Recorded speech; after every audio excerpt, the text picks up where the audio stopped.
Hello, everyone, and peace of Christ to all of you. Today we have a special invitation.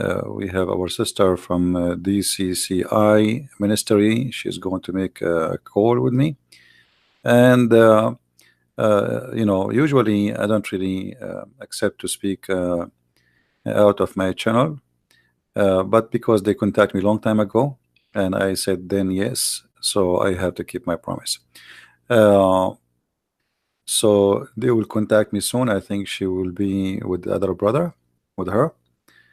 And I think all of you know her. She is a speaker corner. She is a very brave woman. And they choose a topic which is about the paradise in Islam. And for me, I don't really care what the topic is. I do not need anyone to tell me what is the question. They can ask whatever they want. So if for those who like to support this ministry, DCCI ministry, they are based in England. Maybe you can even join them in some activities. They go to speaker corners in England, and they are very active people. So please invite your friends, and soon we will be with the brothers and sisters from the speaker corners. Is my voice coming good, guys? Is my voice good? Is it low? Is it high? Let me know, please.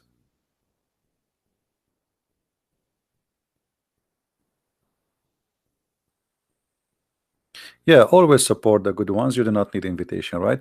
I mean, when you see somebody doing a good work, you do not need somebody to tell you we need to support them, right? So this is, you do not need to wait for me to say this is the right thing to do. You know better than me. So the whole purpose of what we do is sharing knowledge and to arm Christians with the questions, answers, and questions which no Muslim can answer. So Muslims, they have a questions for us, and somebody have to answer them. And not only Muslims, I mean atheists, etc. So we as a Christians, we cannot just be just Christian by name and say, okay, I have a faith and I don't care what people are asking for. You can do that, but I mean, you have a duty in this life is to save people, not only just to be selfish and to be saved yourself.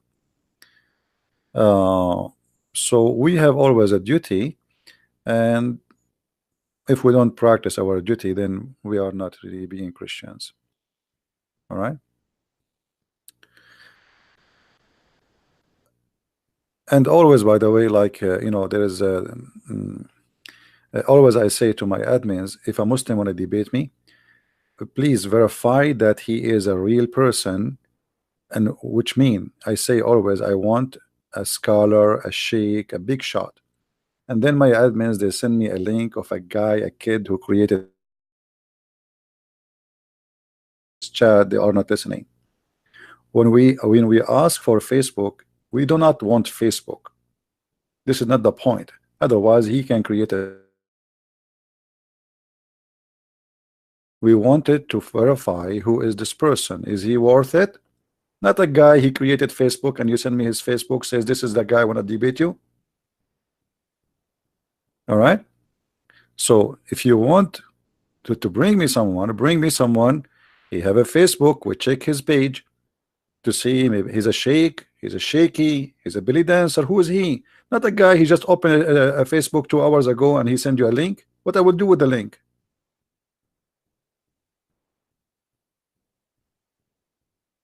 My voice is cutting out. Okay, let me switch my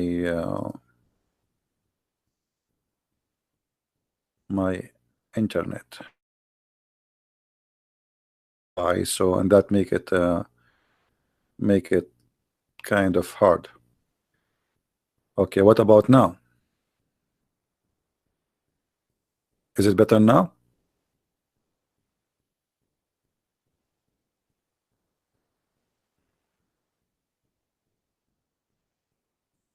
Okay. Well, I hope it's going to be good now. Let's see here.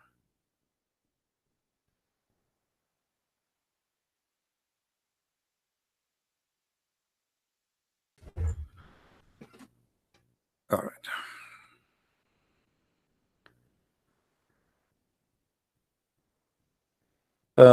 And Muslims, they when they defend Islam, they have the right to defend Islam, no problem. But our duty here is to show that Muslims, when they defend Islam, they prove Islam to be false. I never saw a Muslim really is smart to debate Islam or to prove Islam to be correct. The Muslims, they take advantage of you, of not knowing, and this is the only chance they have. They can make a point against you. Like, let us make it simple. If you are an ignorant, anyone can beat you up. You know what I mean? When you are an ignorant, anyone can beat you up. So it's not really about Islam is good or not. Anyone, a person who worship a tree, he can beat you up if you are an ignorant. So this is what the Bible says, that my people be destroyed because of their ignorance. So when you are having an ignorance, you have a big problem. It's like you are sick, and we need to fight ignorance. This is the problem. The whole world is suffering from that. People die because of disease. What disease is? Disease that us, we are ignorant about how to fight it. Not long time ago, people used to die by flu by millions. Almost the whole earth was demolished by a flu. It's just a stupid flu. But because we do not know how to fight this very simple tiny virus, people die by millions. Ignorance. Today flu is not a big problem, and Islam is no better, no different. So you need to learn about your weakness, your ignorance. And again, if there is any Muslim want to debate me, you are more than welcome, but I don't want to debate kids, because we cannot call it a debate. Or Muslims calling me like this guy in the text, his name is Fahim. Do you see this guy Fahim? If you look at his page, you will see a guy, he is like 55 years old. Last time he called me, he played for me a love song. Do you believe it?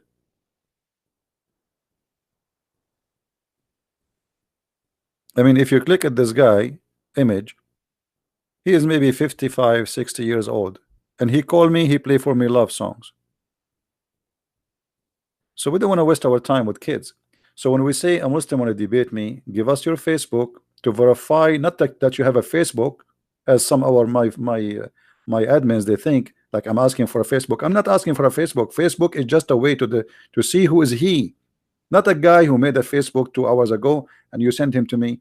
We need to be sure that this guy, he claimed to be a big shot, like he is Zakir Naik, he is Shish Kebab, he is Shabir Ali, not a kid. He made the Facebook 2 hours ago and you posted for me.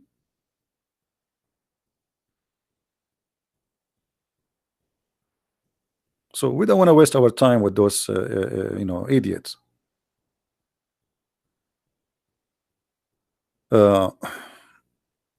Otherwise, all Muslims are welcome to prove Islam to us. All of the Muslims. But I don't want to waste your time.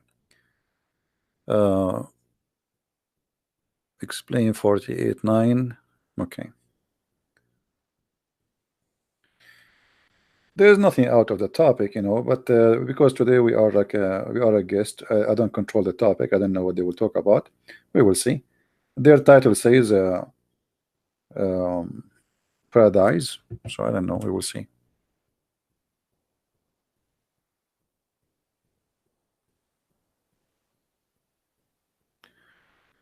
Your Facebook last day upload about 92 ministers sentenced to death by Islam of Afghanistan. I did not post anything in my Facebook, Mr. August. If people they posted there, that's not me.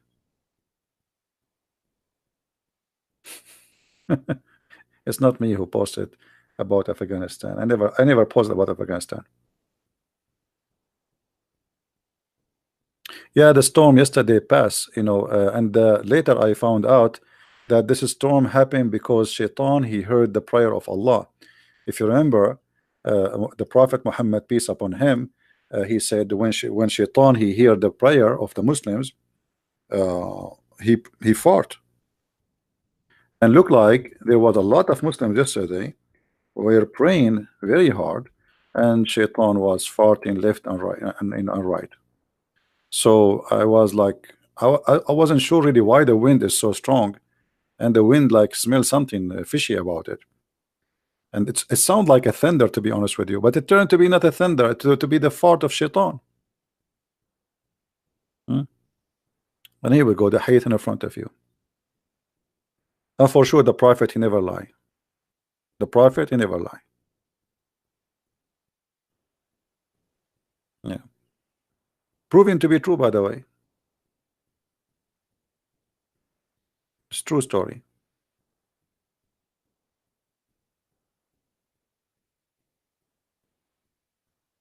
Anyway, guys, invite your friends. We are waiting for our the team from the speaker corner to call me, and we will go from there. And don't invite me to speak on your channel, please, because as I said, I don't like interview style, and I told them already, don't interview me, don't ask me questions about myself. I am no one. Did you watch the movie? It's called My Name Is Nobody.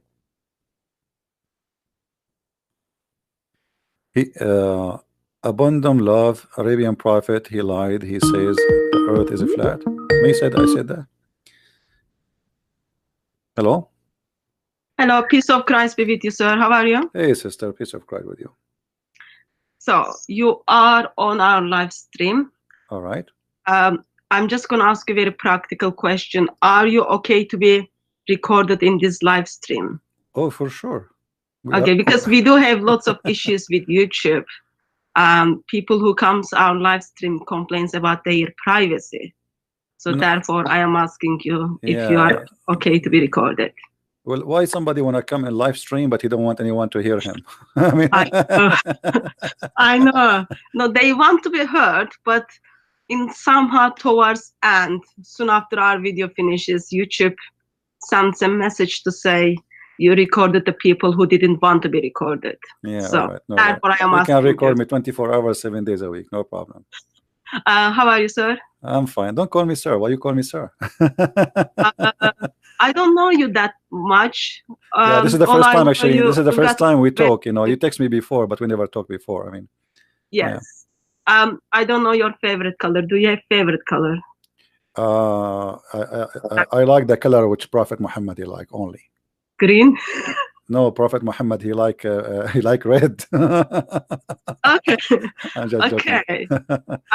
I am disappointed to hear that you are taking Muhammad as an example. No, I'm not taking him as an example. I'm just joking. I know. All right. So I'm just trying to share you on my live stream. So. All right. Christian friends. So plan is for tonight is overall just talk about Islamic paradise and what Islamic paradise offers to Muslim men. Are you okay with the topic? Sure, anything. You do not need to tell me what the topic. Just ask me the question. What do you want? You are not as kind as me. Yeah, anything you want. Just ask me whatever you want, and I will be happy to answer.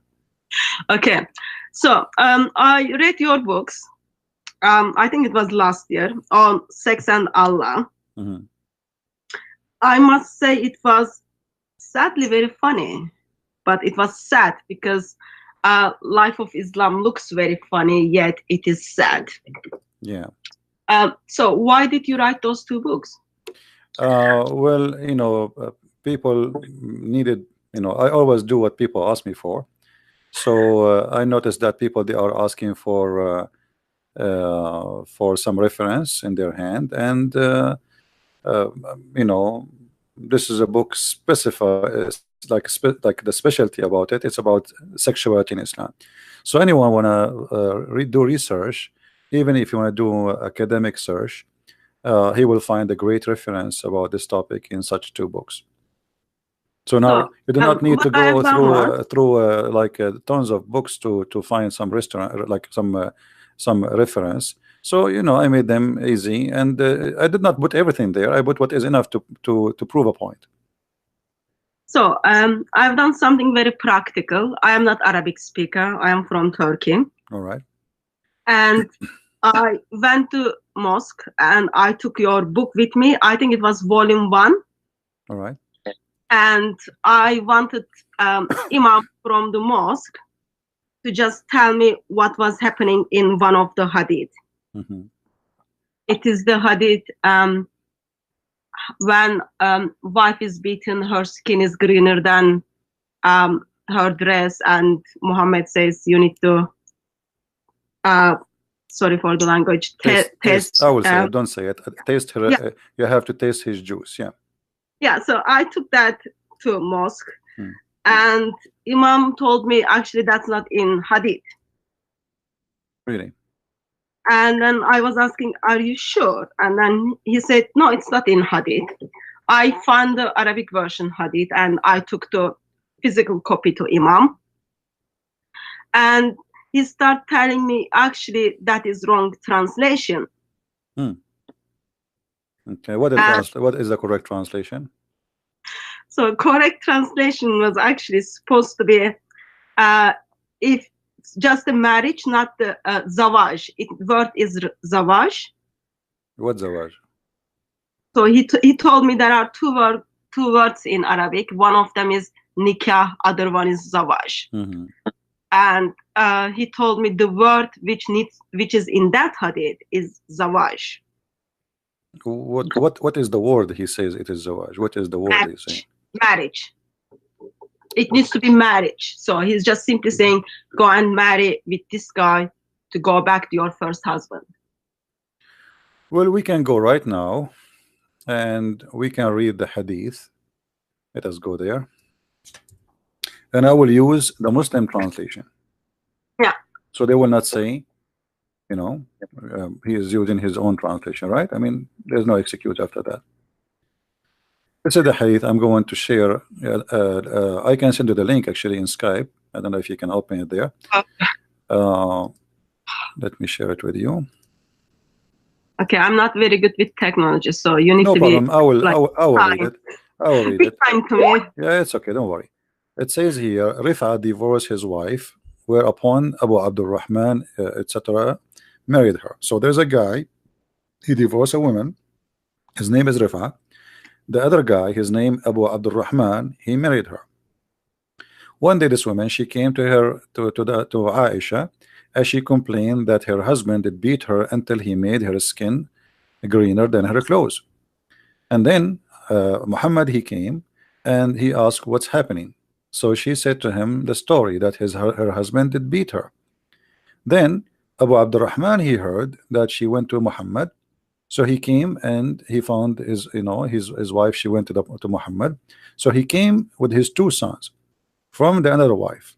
So this is two sons he have from different wife. And then she said, which means the wife, by Allah, I have done nothing wrong to him, but he is impotent and he is useless as this to me. Holding her fabric, which means this guy, he cannot have sex. Holding, showing the fring of her garment. Abu Abdurrahman said, by Allah, I can't satisfy her, but she is disobedient and wants to go back to Rifa. Allah Messenger said to her, if this is your intention, then you know that it is unlawful for you to this is the Muslim translation, not my translation, to remarry Rifa, unless Abu Abdurrahman had sexual intercourse with you. Then the Prophet said, he saw the two boys of the Abdurrahman and he asked him, are these your sons? Abu Abdurrahman said, yes. The Prophet said, you claim what you claim, which means the guy, he cannot have sex. But Allah, by Allah, those boys resemble him as they resemble the crow. So this is one of the hadith about the story. Yeah. So what Imam told me was, where it says Abdul Rahman has had sexual intercourse with you, that means actually when he marries No, with you. actually in Arabic it does not say I know. sexual intercourse. In Arabic it says until he tastes her juice. Here we Yeah. go. It says So حتى يذوق عسيلتك. And anyone who speak Arabic, you can see in my screen here. So we are not lying. That's what it says. It did not even mention the word intercourse. It says until you taste, he tastes your juice. Now we can go right now to the Arabic dictionary, Arabic English dictionary, and we see what the word asila. yeah, so that's what I did. I went to I took the picture of Arabic dictionary, and then I show it to Imam. But Imam was like still shouting and screaming at me. I think he thought that was like speaker's corner. He was shouting and screaming at me to tell me why I am making Muhammad look bad. Yeah, this is the only way to run away from the. Yeah, here we go. I put it in the screen, and then the ones who can see my screen, I just search for the word asila. This is Islamic website, not my website. This is the word asila, and it says asila mean orgasm. As simple as that. So the Prophet says he did not say until you have intercourse. He said until he tests your orgasm. Okay, that was polite way to put it together. Anyway, so if anyone hasn't read the books, guys, read the books, memorize them, take them to mosque, challenge the imams, challenge the Muslims. It's very funny because some of the things they never read it, and when they read it in somehow it just makes them. Did you see what is written in the cover? Sex and Allah. Yeah, in the cover, and the verse in the cover. Oh yeah, that's the 5566. Yeah. Restrain whom. Yeah. Do you want me to read it? My English is very bad. I mean, this is alone is a disaster. What kind of a religion? What kind of religion? This God, he described what is inside the women private part, you know, to make us believe in it. You don't need to be genius to answer that question. It's called Allah. Yeah. But that's different topic. Yeah. So anyway, just wanted to say thank you very much for these works. They are very, very helpful to Christians.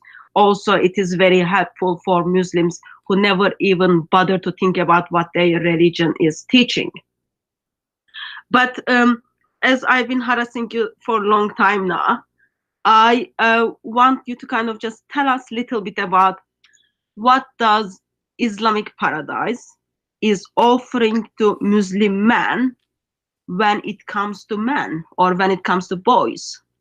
You see, first of all, if we ask ourselves what is the word paradise is coming from in Islam?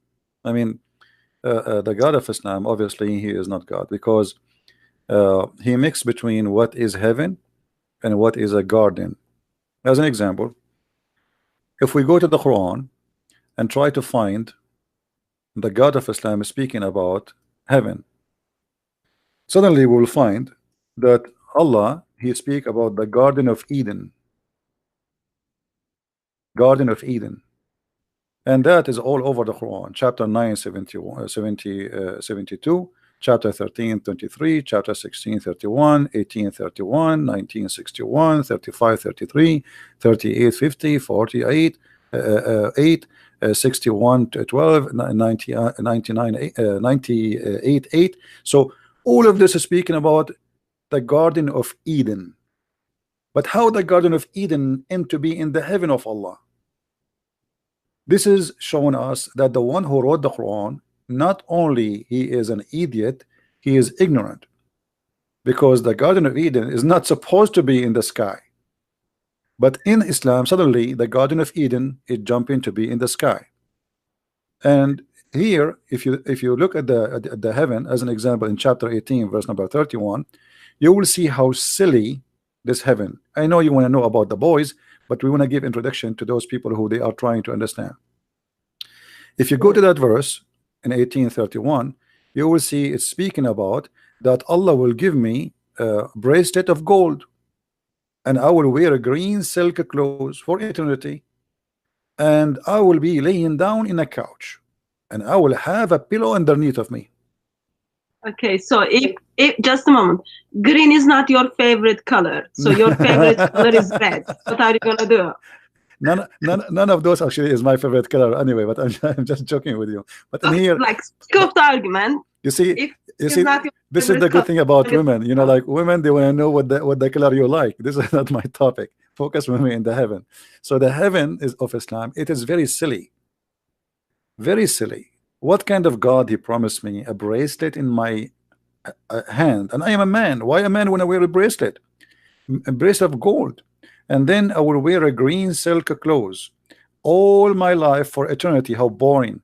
And not on and he is trying to tempt me, and he say you will be reclining there. I mean, how silly is that? So what does that mean? I mean, this is so here you notice that Muhammad is making fun of us, insulting our intelligence, believing that we are a bunch of fools, and we will believe in such a religion because he promised us a couch, and he promised us a green silk and a bracelet in our hand, and we will have open buffet. Now, if you go to the boys in the heaven, or let us say what Muslims they call them ghulman. First of all, the word ghulman, or I don't know if you know what ghulman mean. What ghulman mean according to your knowledge? Do you know? I don't know, but can I make a comment before you move to that on Surah 18 verse 31? Go ahead. So my understanding was, of course I'm not expert, my understanding was Islamic paradise is where men are gonna meet with all their desires. Yes. Okay. And I haven't met that many men, but I come across only few men who would be happy with green. So if their desire is not green, do you think they have right to ask Allah if they can change the color? No, that's it. You know, your heaven is fixed. This is what is the heaven. The food you eat, the clothes you wear, it's not up to you. That's it. Even in the heaven of Allah, there's only one kind of meat, which is bird meat. You know, that's it. There's no fish. There's no shrimp. There's no beef. That's it. There's only bird meat. That's it. So I have to be like kind of different type of vegan in heaven, in Islamic paradise. Everything is fixed. Everything is already prefixed. Your clothes, your dress, your etc. And the color is not, you know. And the funny that Muhammad, he says whatever they wish, but yet he is telling us exactly what we will wear. You know, what is the wish in the story? When you say to somebody whatever you wish, it's mean whatever you wish. So why you say to him you will wear a green silk? What if I don't want like a green? A green, you will be like in a surgery room, a bunch of surgeons in the hospital, you know, working in your body. Everybody is wearing green, you know.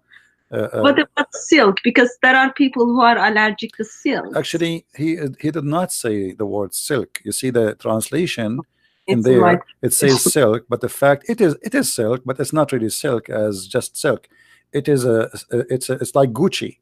You know, the word in Arabic there is istabraqa. Istabraqa, which is a fabric made in Iran, and this fabric, you know, it's very famous. Let us see here. It's very famous. Let us show you on the screen. I need to make a comment on it. All right. So the it's a fabric. It's like now you say Gucci, you know. So in the time of Muhammad, if you go to chapter 55, verse number 54, it says that Allah will provide them with couches lined with silk brocade, and this is the same kind of clothes they will wear. So this is a Gucci at the time of Muhammad. Like there was a very famous name of a fabric made in Persia. Muhammad promising his followers, you will get that, which like saying today, you will get Gucci. So obviously this is proving to us that Muhammad is a false prophet again, because imagine God, he promised me Gucci. This is literally, imagine I say to you in a book now, I am a prophet, and my God will give you Gucci. He named it as Gucci. He did not just say, he did not say silk. He said istabraqa. Istabraq is a Gucci at that time as a brand of a fabric made in Iran. Okay. So what does it say to you about Sunni Muslims? Because Iran is a country where Shia Muslims based. Yeah, no, but So, this has nothing to do with Shia and Sunni. I know, but now Shias took over. So if Muhammad is pointing them, remember Muhammad is like knows everything, is very good guy, is pointing people to Iran. Maybe there is something we can No, think. I believe Muhammad, who worked in trade when he was working for his wife, he knew about this fabric, which is very expensive, and only rich people they can wear it. So Muhammad, he promised his followers that they will wear, they will in the heaven. Allah promised them Gucci. So it's not about the Persian as much. It's about promising them the most or the best he have in his time. People heard about it. I know, I was trying to make a joke, but Yeah. that didn't go well. Yeah, it's okay. Anyway, Don't worry. so okay, sorry, I had to stop you there. You were gonna go through the boys. All right. I'm asking this because so I have brothers, lots of Christian brothers, and they are asked a lot to convert to Islam. I'm just like trying to find good reasons why a Christian man should not convert to Islam, because it is attractive to have 72 virgins and you can do whatever you want to do, but there are also some negative side of being man in paradise. Therefore, that's why I'm asking this question to you. You know, first of all, if somebody want to convert to a religion because of sex, I mean, go and convert to Las Vegas, and go and convert to go to San Francisco. No, Las Vegas is expensive though. I checked the tickets like a couple of months back. No, the Islam is expensive too. You will spend your life bending upside down, and you wake up early in the morning and you bend down, and then you have to do Hajj, and you might die there. People step on you. 5,000 people last time they were killed. You get diseases, you get all kind of viruses. People kissing the black stone, licking the black stone. All the bacteria and the virus in the world, they come with it. And then you drink the water of Zamzam, which is full of arsenic, which is poisoned. And then you go back home and you will go bingo, you are dead if you survive the Hajj. Now, on the top of that, you spend a lot of money to make Allah happy. It's not for free. Allah will not pay for your ticket. So you have to fly all the way to the Kaaba, even if you are an Indian guy who cannot even pay for your child support. You know, a person who is in India, his income for the whole year is not even $1,000. He have to save at least $7,000 to $8,000 to go and do Hajj. And then in Hajj, either he die, or he will be robbed, or he will get viruses, or people they walk in the top of him, especially when they go around the house of the shaitan. And by the way, shaitan he moved to Australia. He's not there no more. So what the point of this? You know, it's not for free. It's just a false promise and a stupid promise. Otherwise, anyone can make a promise. I can make a promise now. If you believe in me, I will give you heaven. What do you like? Shrimp? Full of shrimp. You know, I will give a promise to everyone fit with his what he like. You know, I can make a better deal than Muhammad deal. People like sex. Okay, a lot of sex, as much as you wish. What do you like? Like art? I will give you a better than Muhammad deal, because Muhammad he forbid art, forbid drawing. In the heaven of Allah, I will give you unlimited paint supply to paint for the rest of your life. So if about promises, if I am a fool and anyone he make a promise for me, I will believe it. That's mean he is a fool, and the fool, nobody can stop him from converting to foolishness. Go and convert, who care? But the question is, if Allah is a true God, why he need to promise me such a silly, stupid promise? Because this is silly and this is stupid, and this is not even a human. We are not a bunch of animals. We are just made. We are made to be sex toys. Same time, what is the point of having sex? Like Muhammad, he speak about 70 years orgasm. So what the difference between 70 years orgasm or 7 minutes? Why it have to be 70 years? What about to make it 700 years? Maybe it's better 700 years. So obviously the promise is foolish, and only foolish can believe in such a promise. And if somebody want to be foolish, go and believe in whatever foolishness you want.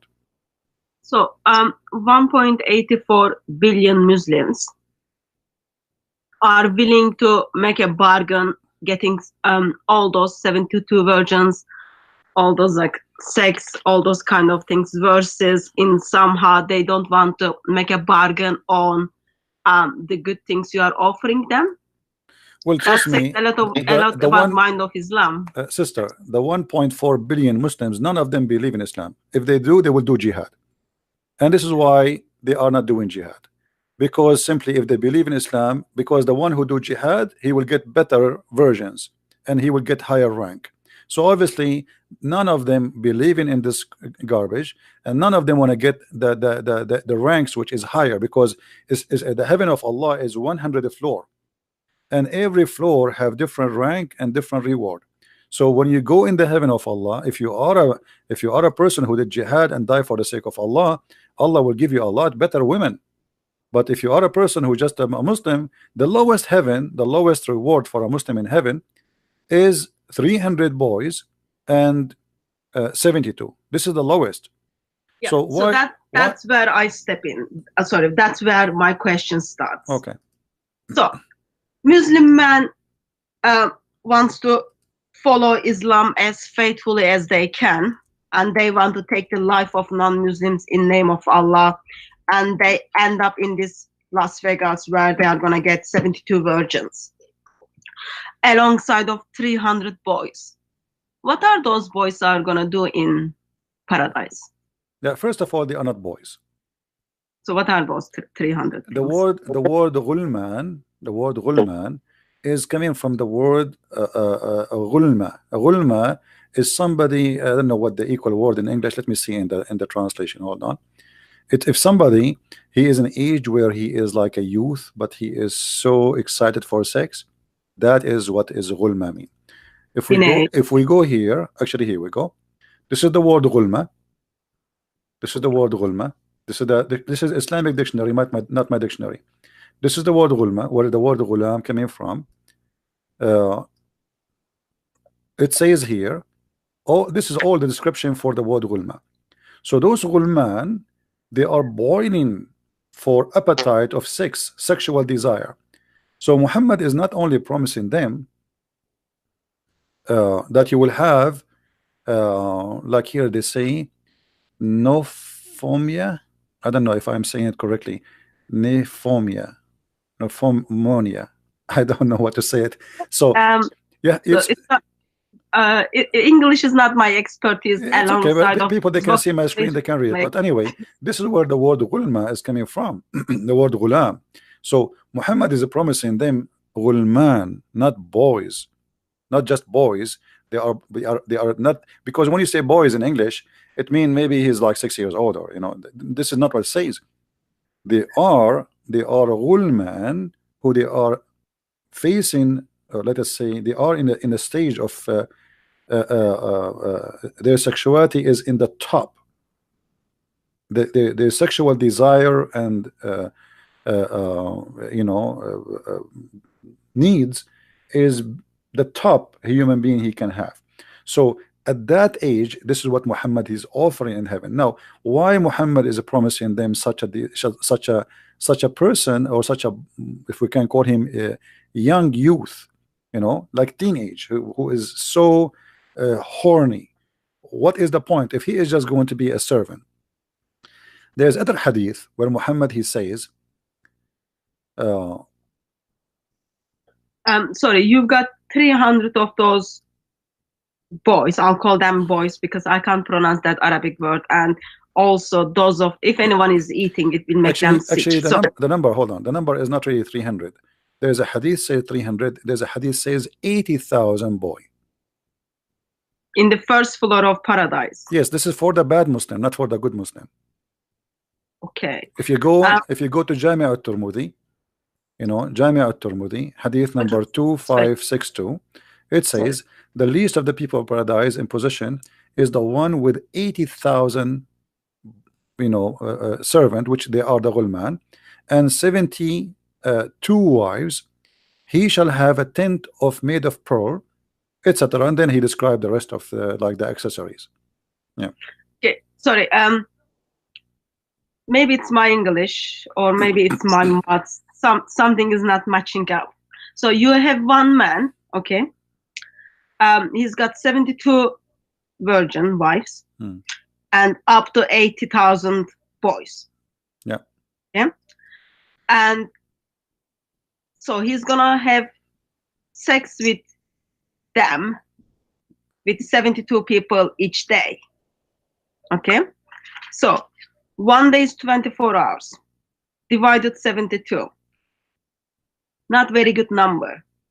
And of course, between the times, I don't know, probably like there needs to be rest, there needs to be food being eaten, plus you've got those boys who are in their top level of their sexual desire.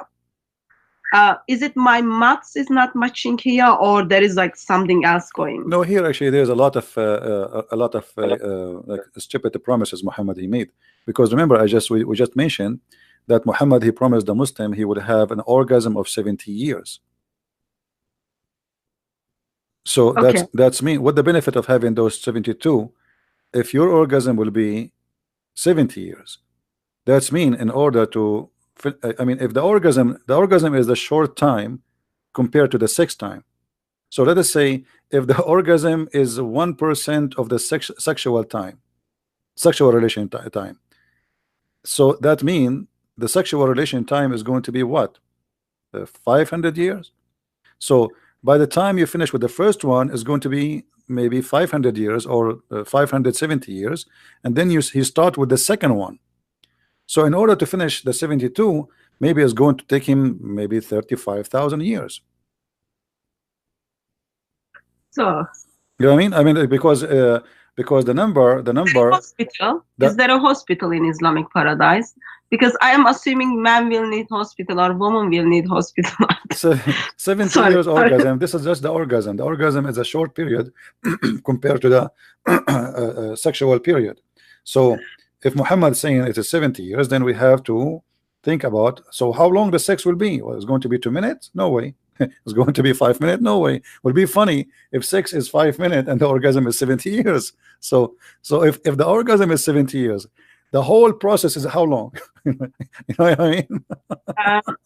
Anyway, it like as a Christian woman, it makes me feel sick.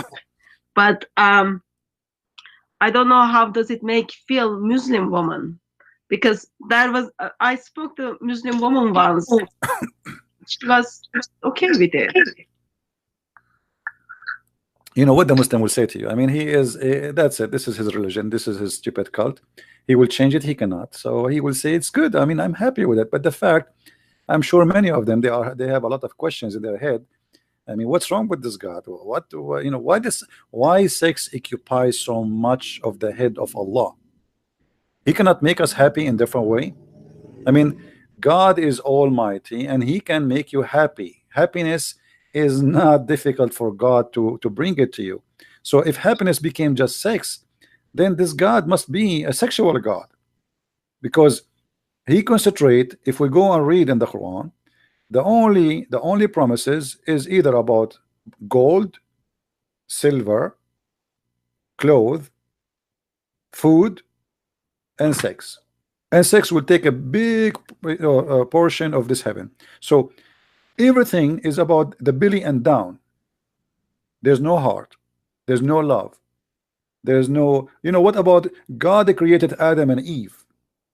So the logic is, if God will provide us with sexuality, then well, one man and one woman, because God, he did not create Adam and 72 Eves or 72,000 Eves. So if this is what God he did in the beginning, why he would do different in the end? It doesn't make sense. So Muhammad, he was trying to tempt his men to die for him. Go and fight and die.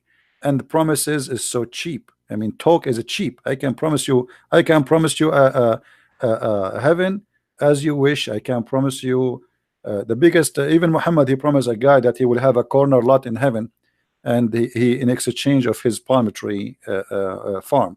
So Muhammad, obviously he is a good bargain person. Actually, even the Quran describe Islam as a bargain, as a business.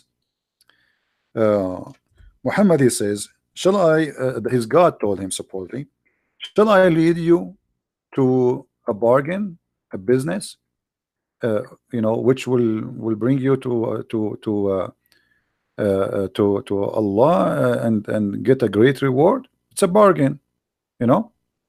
uh, so why Allah he consider believing in him as a business, unless he So, is doing a business?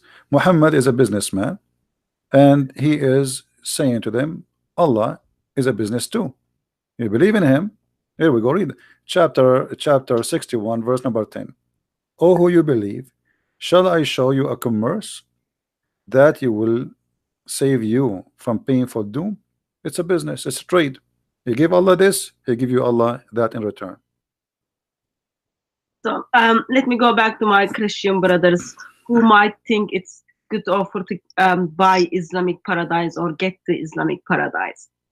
And some of those brothers are married. Okay, so let's say they end up in Islamic paradise. What are their wives going to get it? If, sake of the argument, their wives made it to the paradise, are they gonna get 72 virgin men? Because equality is important, you know. Well, there is many hadith Muhammad he mentioned, and remember always, anytime the Muslims they find something embarrassing, they will say it's da'if. Anything is, but da'if is accepted still. So if we They all go, pass the test. yeah, if we go in the hadith in Jami' al-Tirmidhi, it says, indeed in paradise there is a market which there is no buying nor selling except for images of men and women. So whenever a man desire an image, he enter it.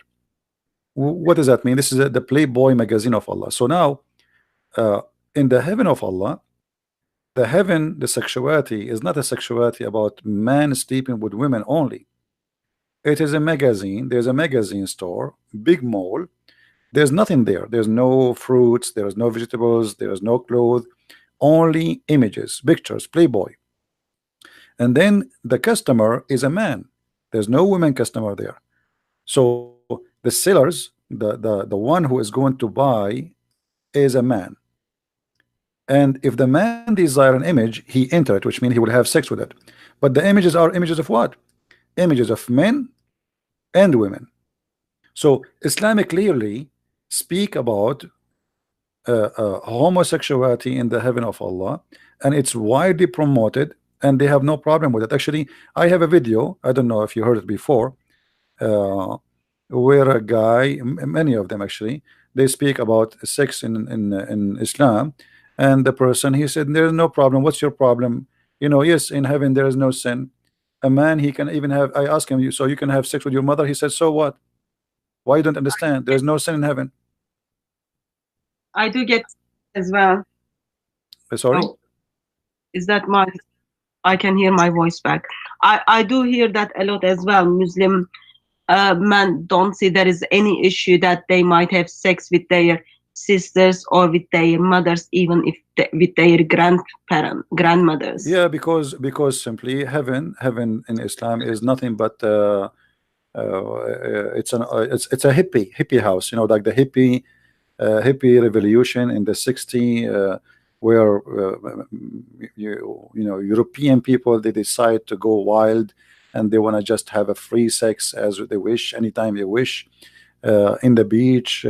There's no need for marriage, you know, we can share men and women. So Islam is very much advanced before that, but the reason for Islam to be like that, as long as you have my book, if you go in the first volume, you will see the Arab, they used to have many kind of marriages, correct?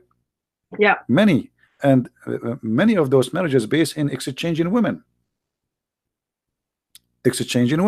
So Muhammad, he understand that pleasure, because I believe strongly that Muhammad himself, he used to exchange women. This is why in the Quran it says, like if you go in the Quran chapter of Al-Ahzab, where Muhammad, Allah, he says, supposedly Allah said to Muhammad, not Muhammad saying it to himself, that any woman, she want to give herself to the Prophet so he can have sex with her. And then Muhammad, after that, in verse number 52, it says, it's not allowed for you to change or exchange. This is the translation the Muslims they have. So how you can exchange women? I mean, how you can change a woman? You see here, it did not say divorce. He says you cannot change or exchange. Exchange in Arabic, to beddel. There's a huge difference between divorce and change. Divorce, she's gone. You know? I'm not that much surprised on that, because isn't it the same God who tells when husband doesn't need his wife anymore, you can marry him? So in the mind of Allah, human beings are an object which you just buy it from the shop and you can turn it and give it back. Yeah, but here the idea is why the Quran is saying to Muhammad, you cannot change or exchange. But here, like this is Yusuf Ali, I will read it for the Muslims, and I'm not using my translation. It is not lawful for thee, between two brackets, to marry more women after this, nor to change them for other wives. How you can do change other way? You see, it's not allowed for you to marry more women, nor to change them for other wives. What was happening here, obviously, that Muhammad at that time and the Muslims, they are practicing a change in wives, and changing wives is not a divorce. Changing wives is you take my wife, I take yours for a period of time, and this is what the Arab used to do before that. So Muhammad, obviously, he still enjoy changing wives, the same as the Arab used to do so. This is why when a Bedouin man, he came to Muhammad and he said to him, give me al-Humayra, you know, the Aisha, they call him the blondie. So Muhammad, he said, but she is the mother of the believers. Muhammad, he did not take his sword to fight him, and I am the prophet, I will kill you. No, he was, it's okay. And then Aisha, she said to him, who is this guy who can say such a thing to you?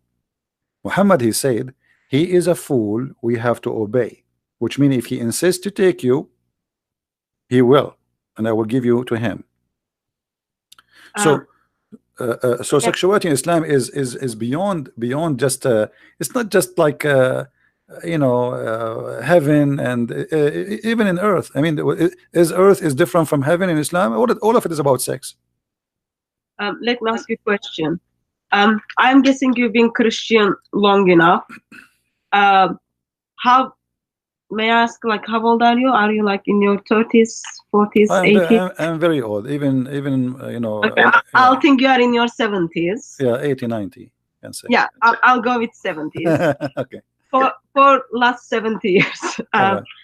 how does it make you feel as you read these verses as man, and hearing Allah does give you right to exchange your wife with someone else's wife? Well, first of all, here you see always the story have two sides. There's the guy who will take the wife, and there's the guy who will lose the wife. So Muhammad always the one who will take the wife. You see, you remember the story where Muhammad, he took the wife of his own son, right? Yeah. So in the story, Zayd, he is younger than Muhammad, and Muhammad is the old guy, but yet the younger is the loser, and the older is the winner. So Zayd, he been forced to divorce his wife, so Muhammad, he can have her. So age will not change the fact that everything in Islam is about a winner and a loser, and always Muhammad have to be the winner when it's come to sex. You, even if you are the son of Muhammad, you are not safe. Your wife is not safe from him. And even Ibn al-Arabi, in the interpretation, they says that Ibn al-Arabi, he said, if the prophet, his eyes fall into a woman, her husband, he must divorce her immediately, so the prophet, he can have her. So Muhammad, I believe, in certain point, his reputation became so horrible, and he wanted to fix it to make it look like, okay, you know what, I became a good guy, I'm not going to exchange wives no more, I'm not going to be the playboy, you know me, anymore. So In the chapter of Al-Ahzab, after he made the verse where it says that any Muslim woman, she can give herself to the Prophet so he can have sex with her. After that, Muhammad, he came, oh, okay, you know what, Allah, he told me after that I cannot change women, because people, they start talking about what kind of a prophet this prophet is. And that's why, if you remember, Aisha, she said to Muhammad, Inni ara rabbuka yusari'u ila hawaka ya Muhammad. I see that your God, he rush into your desire, Muhammad, sexual desire. Now, why Aisha, she said that? She is the wife of the prophet, she is not a stranger. But if Aisha, she is not stupid, she is observing, and she learned that her husband is a sexual predator, and he will use God as a puppet for his sexual desire. So women, they start offering themselves to the prophet to sleep with him. And Aisha, she said, I felt jealous of the women who offered themselves to Allah Messenger, and said, then when Allah the Exalted, the Glorious, revealed this, you may differ between any of them as you wish, and take to yourself any you wish, and if you desire any of you have set aside, no sin chargeable for you. So Aisha here, she noticed, oh, not only he made verses that a woman, she can give herself, but now Muhammad, he make other verses saying that if a woman, she don't look good for Muhammad, he don't like to sleep with her, Allah gave him, or he make a verse obviously saying, oh, the one I don't like, I can't say, oh, stay aside, the one I like will come to the bedroom. So Aisha, she said, it seemed to me that your Lord hastened to satisfy your desire. So in simpler way, it makes you feel double sick. In simple way, it make me feel that you know, Satan is exist. You know, because this is what Satan do. You know, I will not make the Satan make me sick, because I know he is what he is, but this is a proof that Satan is there. Because you see, a person who claimed to be a prophet of God, and then he tried to take advantage of his followers, specifically women. Obviously, he is a cult leader. All cult leaders in the world, they share one thing: they are sexual predator. They are going after their followers. So you believe in me, I'm going to sleep with you if you believe in me. And this is exactly what Muhammad did. If Muhammad was a good person, and he is a prophet of God, and the Muslim, they say he is the most decent, good man, then why he needed, he have already 13 wives, so why he needed verses saying any woman, she can give herself to the prophet? Why? He is short of women, he is short of sex, he cannot find a wife. He have 13 already, and he have many sex slaves, you know, and even his wives, they got him busted having sex with Mary the Copt in their bed. So why he needed all those women?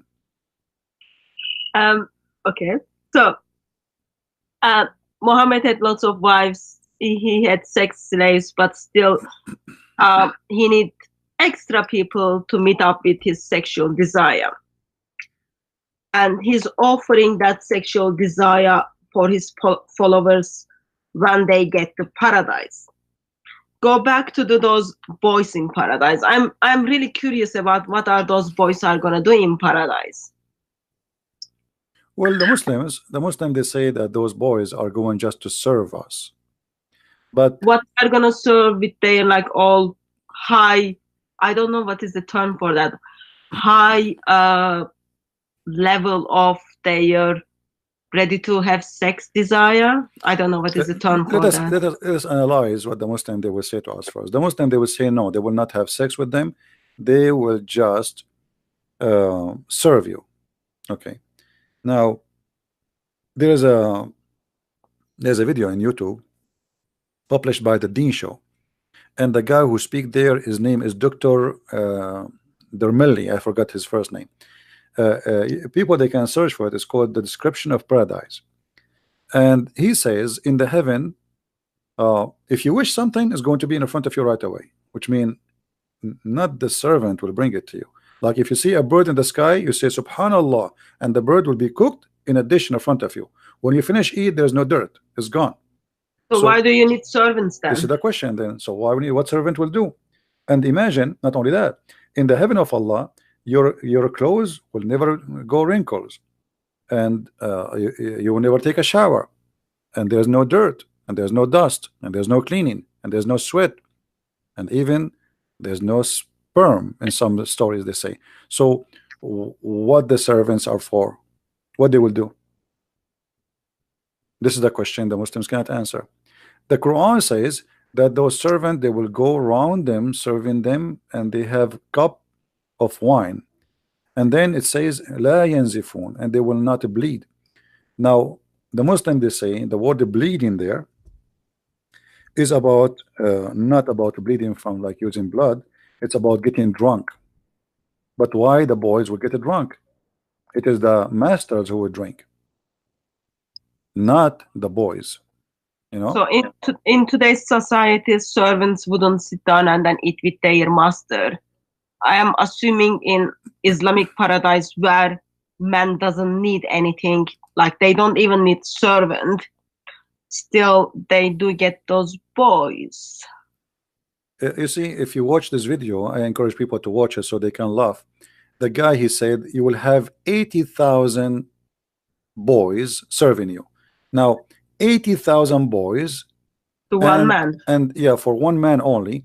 And then this man, he, if he wish something is going to be in front of him before even he say. So what the boy would do, it is silly, it is stupid, and the Muslims, they try to get away with this promises.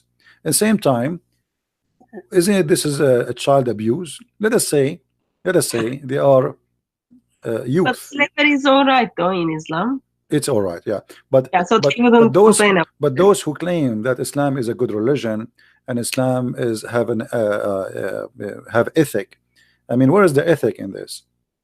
Allah will enslave for eternity a bunch of youth, and their job is to serve me a cup of wine for eternity. If they will not have sex according to Muslims, let us say, I'm going to the Muslims claim, let us say they will not have sex with them, they will just serve us wine. So is it right to enslave 80,000 little youth just to serve me wine? 80,000, how many cup of wine I would drink a day? I mean, why 80,000? Sorry, my brain sometimes just most of times doesn't work. So you've got those 80,000 boys who are high in their sexual desire, okay, and all of their job is to just serve you wines, 80,000 wines in one go. That's a lot of wine. That's a lot of kids, a lot of boys. And I am very curious why Muhammad needed to express how high was their sexual desire. Well, what do you think? Well, you know, it's not only a lot of wine. I mean, this is stupid. I mean, what you see, like if heaven is heaven, can't heaven be perfect without having a youth next to my bed? 80,000. I mean 80,000, they have to be mute to enjoy my day. 80,000, they don't talk. 80,000, they don't blink.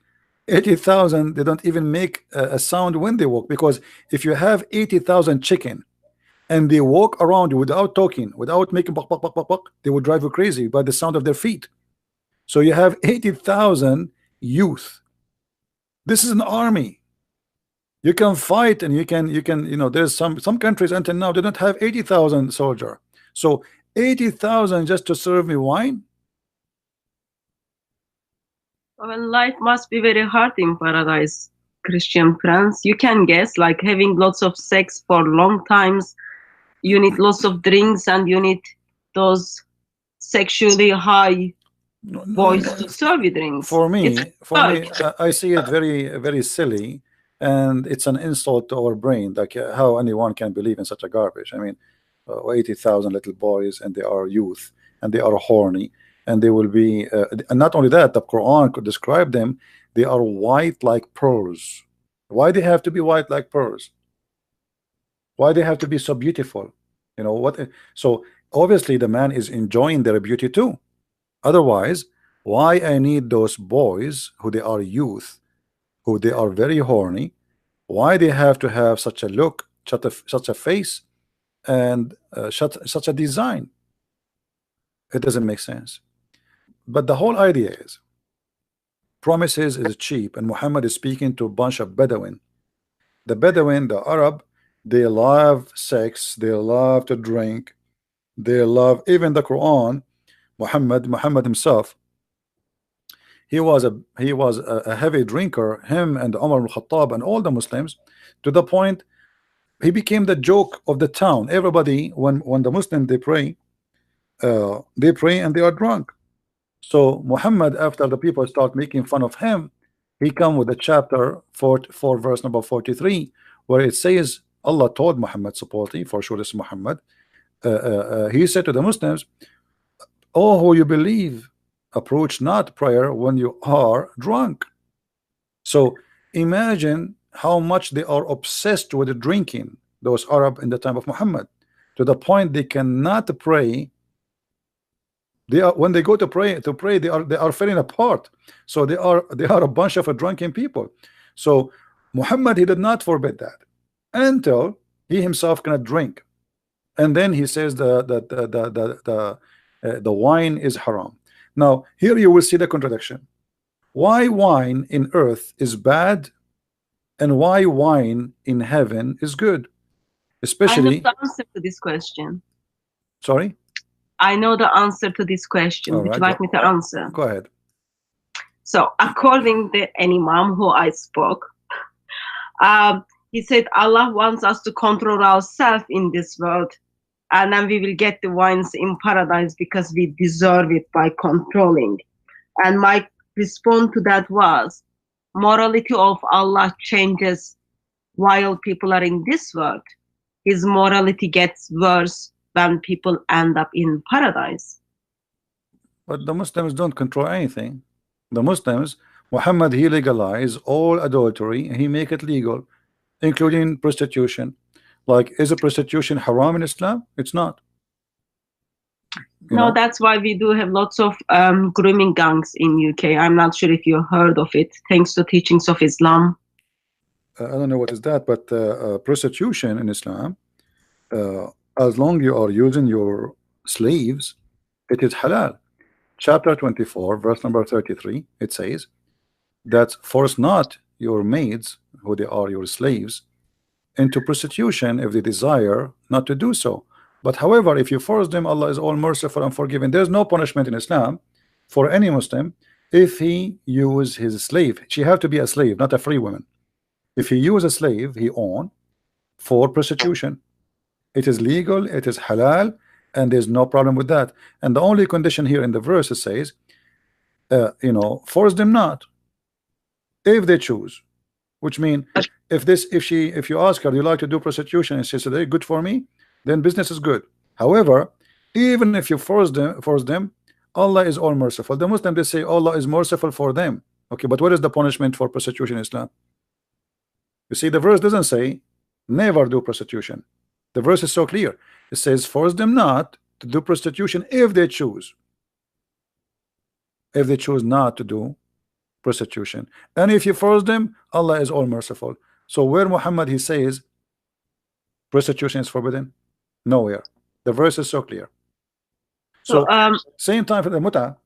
You know the muta, right? Yeah. Let me just comment on that. Surah 24. So in England, it's been almost a decade now. Mainly Muslim, mainly followers of Islam, not Muslim, mainly people who follow the teachings of Islam and identify themselves as people who fast during the Ramadan, who goes to Friday prayers. They pick those young white British girls, mainly British, and then they use those girls, they sold those girls, and they make money from those girls. We call it, like, it's been all over the news, identified as grooming gangs. But how they get those girls? I don't understand. What they marry them? What they do? No, so they pick up those girls from the, like, after school, or those girls go to shop to buy the things, and then they start giving those girls gifts. From that, they are building relationships, they are grooming the girls. And then from that, the girls kind of start, oh yeah, he's my friend. And those people are pretty old when you compare with the age of those children. Youngest child was 9 years old, and then until it goes until 15. I did meet some of the girls who's been groomed, and the way they've been treated by Muslims. If one of the girls wanted to give up and didn't want to kind of be friend with these Muslim men, they were told they will family will hurt one of the girl. They nailed her tongue on the table if she goes back to if she leaves this gang. It's overall like very sad, ugly.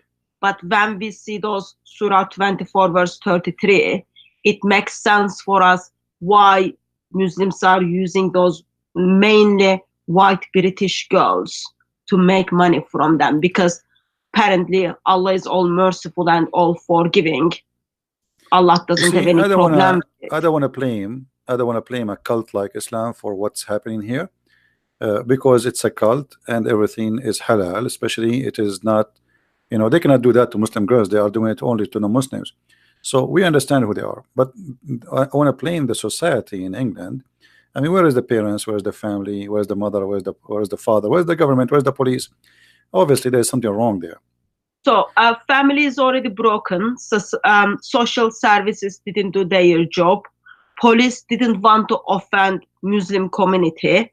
Okay, that's mean England is doomed. I mean, you see a guy is kidnapping a child, forcing her into sex business, and then you don't want to offend. What kind of a country? This country is gone. Country needs Jesus.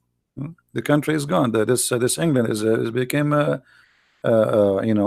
doomed country. So I don't blame a criminal for being a criminal. You know, crime can take place if there's no protection, especially for the young one.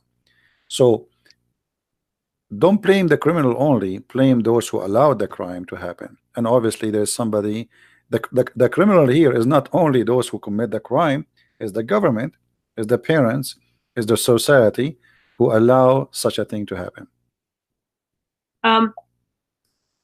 Yeah, like everyone has responsibility and everyone did their part is wrong, but still there is an ideology out there gives right to their followers to abuse, buy and sell people who do not share their ideology. That's very ugly and wrong. Yeah, we know that, but what I'm saying, I know what Islam is about, and I know Islam allowed to take advantage of those who they are not Muslims. But there is other kind of criminals who don't care about religion too, and they would do that. However, if you don't provide protection in any society, the weak ones always, they will be the victims. And obviously the society in England is suffering from a big problem, and the problem is very simple. There is no protection. So Muslims, they have their religion where it allowed in them, you cannot kill a Christian if he is protected, and because he's paying the jizya. But if he is not, you can steal his money. And the same for their women. So they are practicing Islam. Nothing strange here. I mean, if they take those girls and they do to them what they did, we know what Islam is about. But the question is, how will that happen? So I don't want to blame the Muslims only for what they do or those criminals. I want to blame the whole society. This is a stupid society, sadly. And when people lose their honor, there's nothing else to lose. When people give up on God, this is what happens. Well, not only they give up in God, obviously they give even up in normal things a human being he have. I mean, honor. I mean, if you don't have an honor for your children, and I mean, even cats, even chicken defend their babies. So what happened to those rich people? They are not even chicken no more. You know what I mean? Like So if you try to take a chicken, a little chick from her mother, and she is a chicken, she will attack you and she will die to defend her chick. So if a chicken defend her baby, what about those people? What's wrong with them? Obviously, this society have something wrong with it. You know, if I have a child or a daughter, and somebody want to do that to her, you know, I will go crazy. I'm not going to let anyone even get close to my daughter. Obviously, there is something wrong, you know. And always Satan, my dear sister, always Satan, he find his place when there's a place for him. If there's no place for him, he cannot get in. So this society welcoming Satan.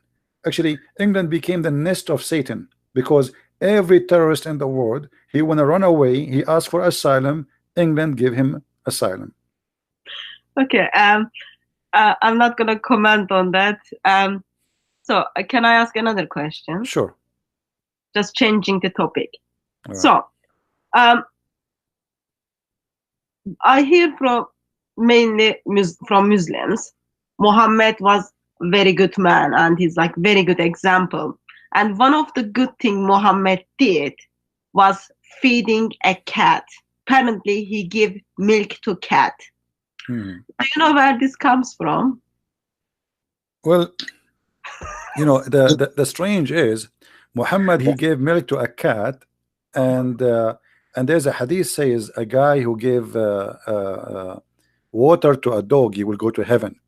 Okay, when you hear this, you think that Muhammad was like a guy who believe in Buddha, like he's a Buddha guy, you know, and like he's a spiritual, and he was wearing a robe around himself, and he carry an umbrella in the top of his head, and his name is the Dalai Lama, you know. But isn't Muhammad the same guy who said kill all the dogs? The black ones, yeah. No, all the dogs. No, not only the black one. In the beginning, he said kill all the dogs. But when people they start complaining, he switched to the black dog only, because people they have guard dog, they need dogs. Nobody can live without dogs at that time. So dogs at that time, it was a necessity, it's not a luxury. So in the beginning, Muhammad, he ordered to kill all the dogs. And here we ask ourselves, if Muhammad he ordered to kill all the dogs, how a person can believe that Muhammad he gave a cat a milk and he was a very nice person? It was narrated, and this is Sahih Hadith, the Messenger of Allah raised in his voice and commanded that dogs to be killed, and dogs were be killed, except for hunting dogs or dogs kept for herding livestock. So all dogs were killed. And by the way, this is only after adjustment. In the beginning, Muhammad he ordered to kill all dogs with no exception. Sahih Muslim. Let us show the hadith number so people will not say we are making things up. Do you mind sharing your screen, Christian friends? Yeah. Are you sharing your screen? Oh, you want me to share in my Skype, you mean? No, like I'm. Yeah, you can share my video. Yeah, no problem. You can share. Sahih Muslim 1570, hadith number A. Or you know, it says Ibn Umar said, Allah Messenger reported Allah Messenger giving command for killing dogs. So Muhammad he ordered to kill the dogs, and then when the people they start complaining, he switched. He said, okay, kill only those who they are not herding and not guarding. So anything else you kill. So why Muhammad, if he is a nice person, want to kill dogs? And Muhammad actually he says, if not the dogs are nation like other nations, I will order to kill them all. You know why? Okay. Do you have any pets? Do you have any dogs or cats? No, I don't have. Guinea pig or anything? No, I don't have. No. So I've got 3 dogs. Okay. All right. Like they are seriously very lovely. And one of them is puppy. She just chooses everything. Other ones are like little bit older. I look into their eyes, and when I remember Muhammad wants them dead, it doesn't give me that much nice feelings about Muhammad. Do you think my feelings are correct? Well, dogs, they have a special sensation and they can sense evil, you know. So because they can sense evil, I believe Muhammad, he hated them. Each time they see Muhammad, they sense evil in him. They start barking.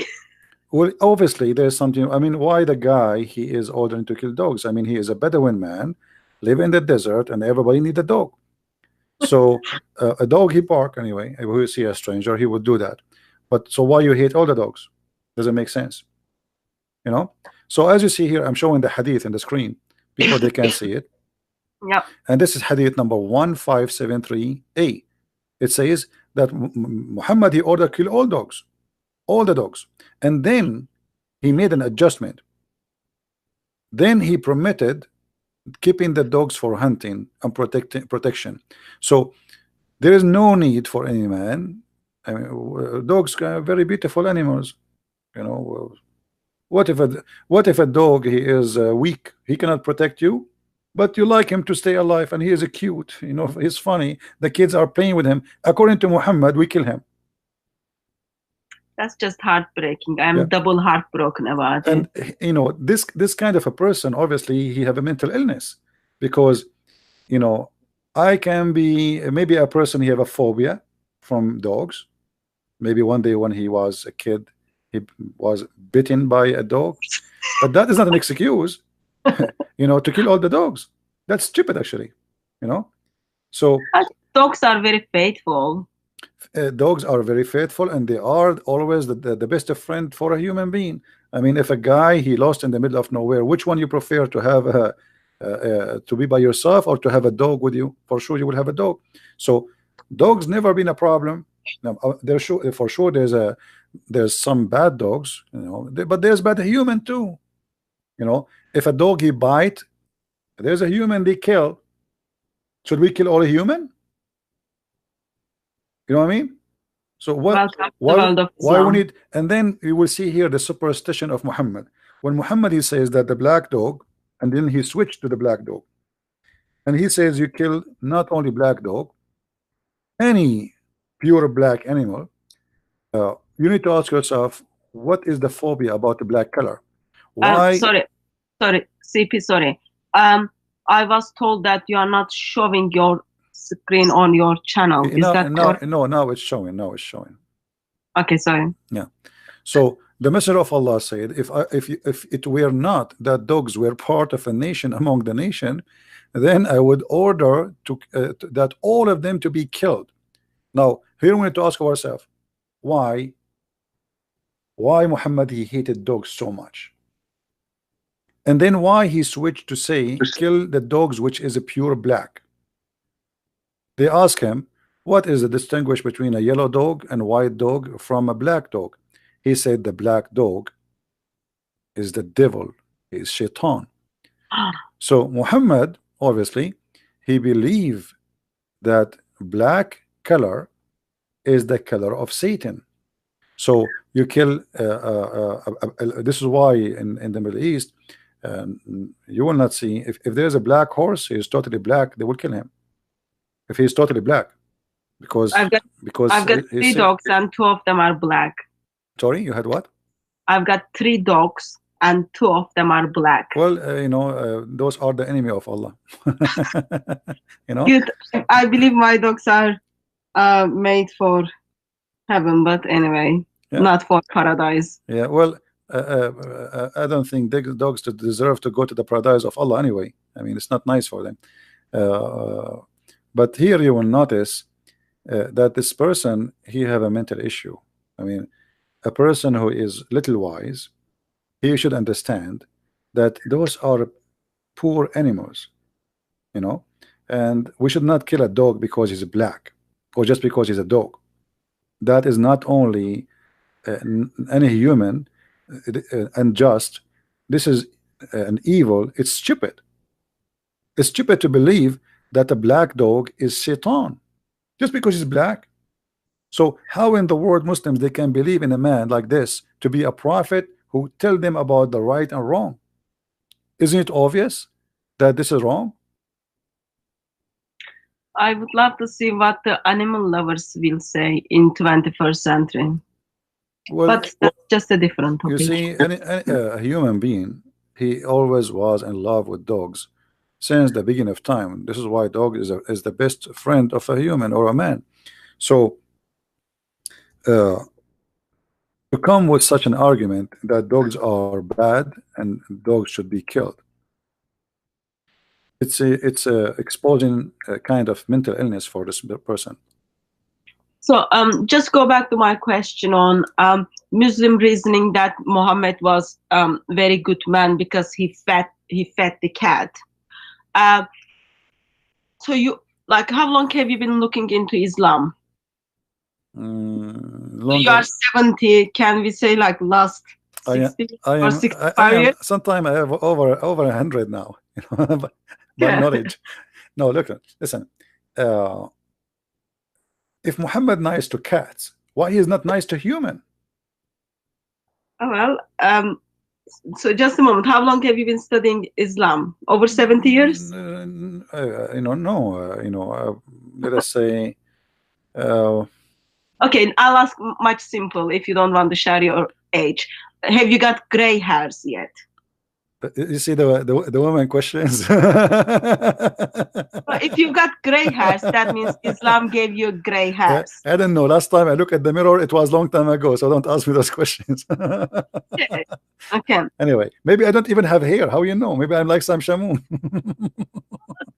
Like, doesn't matter you've got hair or not. God still loves you, and Yes. Lord Jesus Christ died for you. But I just wanted to find out. Yeah, listen to me. I'm assuming you've been studying Islam for a long time. It's not about how long you study, it's about how deep you study. There's many people, they study, you see, there's working hard and there's working smart. There's a person who works so hard, but he cannot accomplish. And there's somebody, he works smart, little, than the one who works so hard. So we need to work smart, not only hard. Okay, in your smart studying, have you got what would be your top 10 things, like if you force and really force that you come across that Muhammad was a good man because these top 10 things? Well, there's the top good things about Muhammad are evil, because if Muhammad, he did give milk to a cat, what about Muhammad letting the women who insulted him, and she is over 80 years old, let her go instead of cutting her to pieces? That's mean Muhammad is mentally ill, because you are merciful to the cat by giving her milk, but yet a woman over the age of 80, you cut her to pieces when she's alive. So that is a proof that Muhammad is mentally ill, because this is not a mercy, that's a madness. Like there's a guy who is a king who give his cat a milk, but then he throw you to the cat to eat you. His cat is a tiger.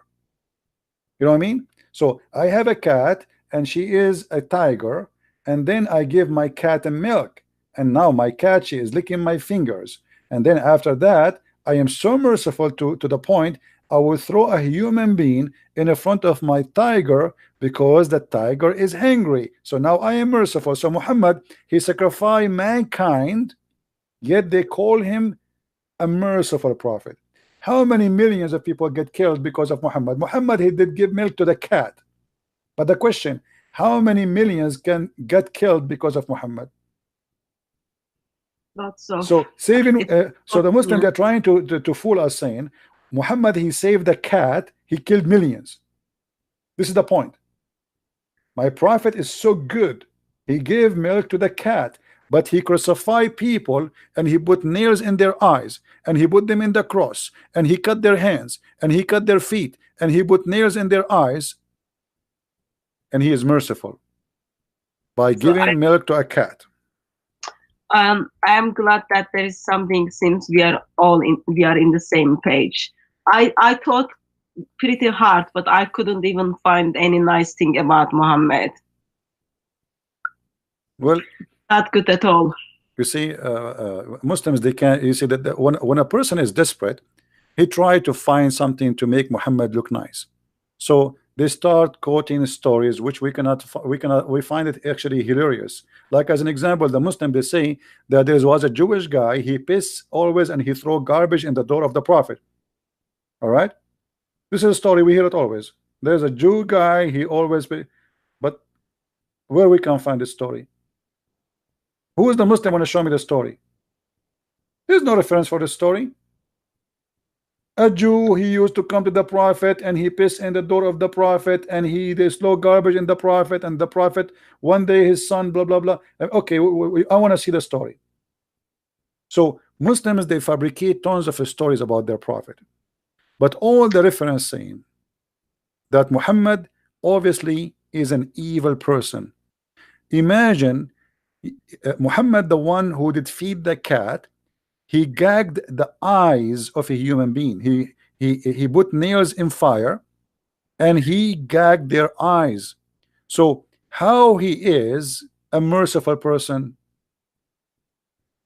even if somebody want to be punished? Is that the story where Muhammad made people to drink camel urine? Is that story? Yes, this is the same story. Yeah, this is the same story. But what about, you know, putting nails in their eyes? I mean, okay, let us say somebody, he deserved to be punished. But what kind of punishment will reach out to the point I'm going to put nails, a piece of irons in the fire, and then I will push those iron when you are alive in your eyes? This is a horror movie. Imagine if we can record Muhammad doing that. Very peaceful man, very mercy to the world. So we will make a movie, and the movie showing in the beginning Muhammad giving milk to the cat, and there's a romantic music in the background. And then in the second part of the movie, the prophet is cutting hands and feet and crucifying people in the cross, and then they bring in nails, he heat it in fire, and he push it inside the eyes of those people when they are alive screaming, and then he let them die slowly. So here we go. This is Muhammad, who he did give milk to the cat. So you know, I believe Hitler, he used to have a cat too. You know, and he burned 6 million Jews, but he have a cat. Okay, I'm changing the topic. So go back to the paradise. I'm curious about paradise. It's not because I want to end up there, because I concern for Muslims who are hoping to end up there. So we do have those virgins. We do have those boys who are like hyper with their sexual desire. They are serving all those wines, yet they're not gonna get drunk. What else do we have in this paradise?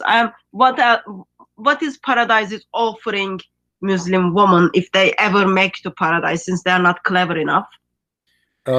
Muhammad, he promised that Muslim women, there will be 70 time more beauty. But I find that this is very stupid promise, and I will explain in the screen why this is very stupid for those who want to use their brain.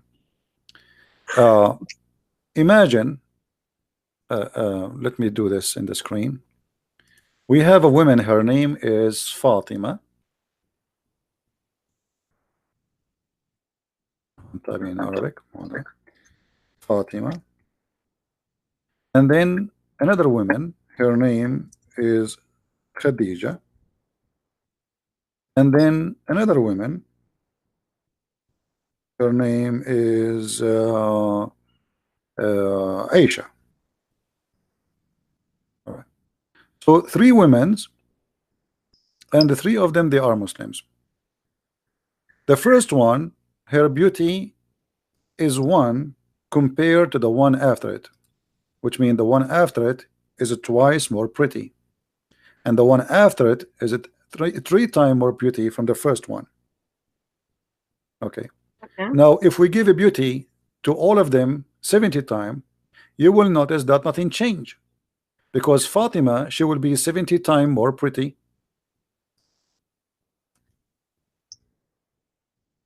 and Khadija will be 140 times more pretty.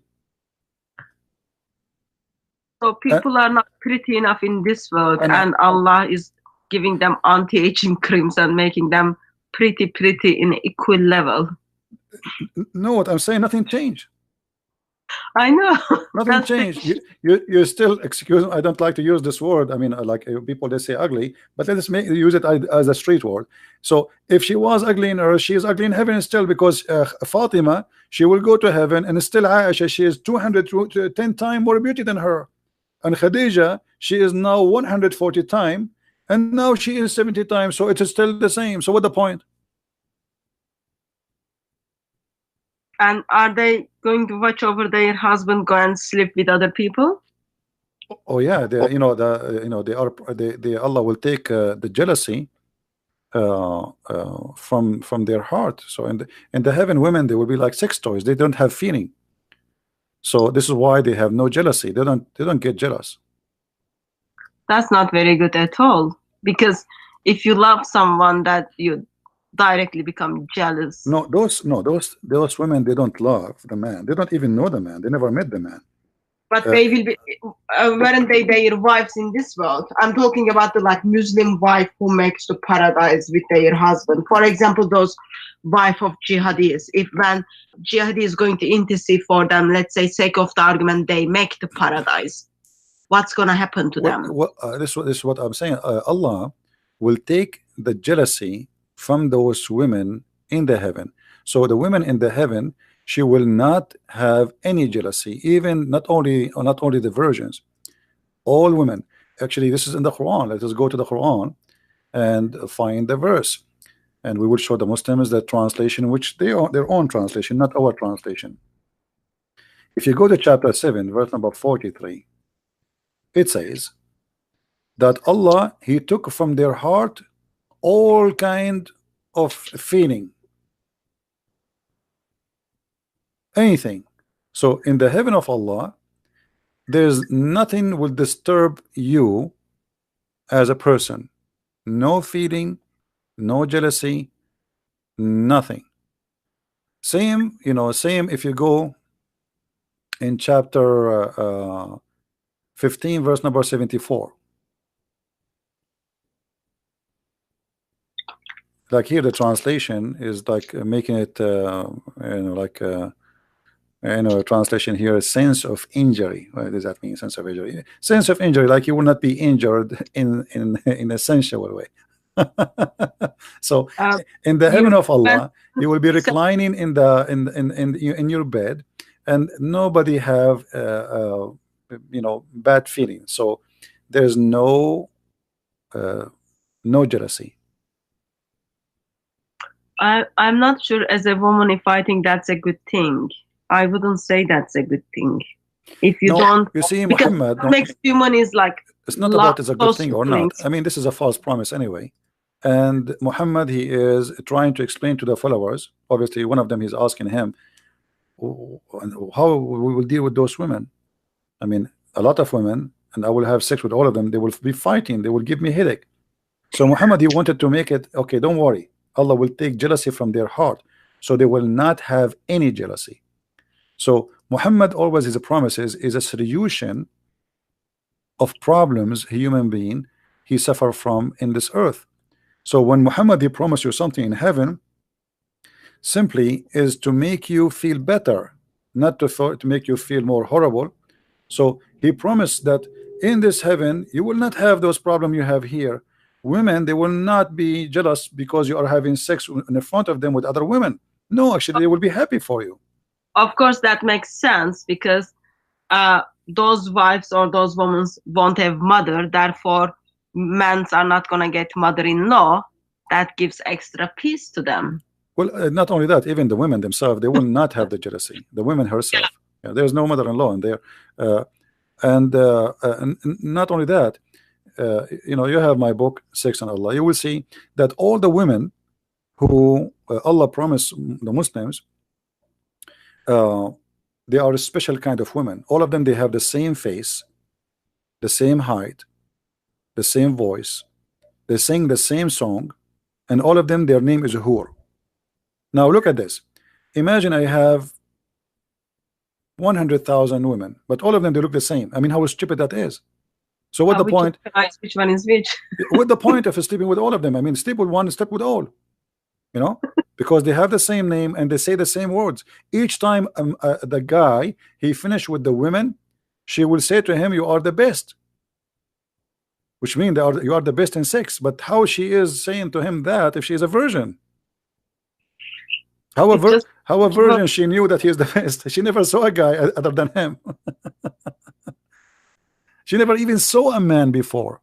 You know, not only she did not sleep with the man because the Quran says clearly that those women are maqsuratun fil khiyam, which means they are jailed in their tent. So how they say to the man after he have sex with them, "You are the best man, you are so good in bed, man, really, I never saw a man like you," but she is supposedly jailed. She never saw a man before.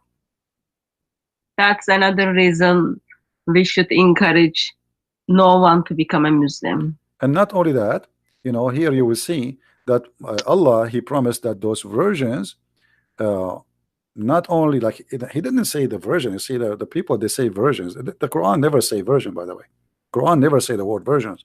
The Quran describe the skin inside the women vagina.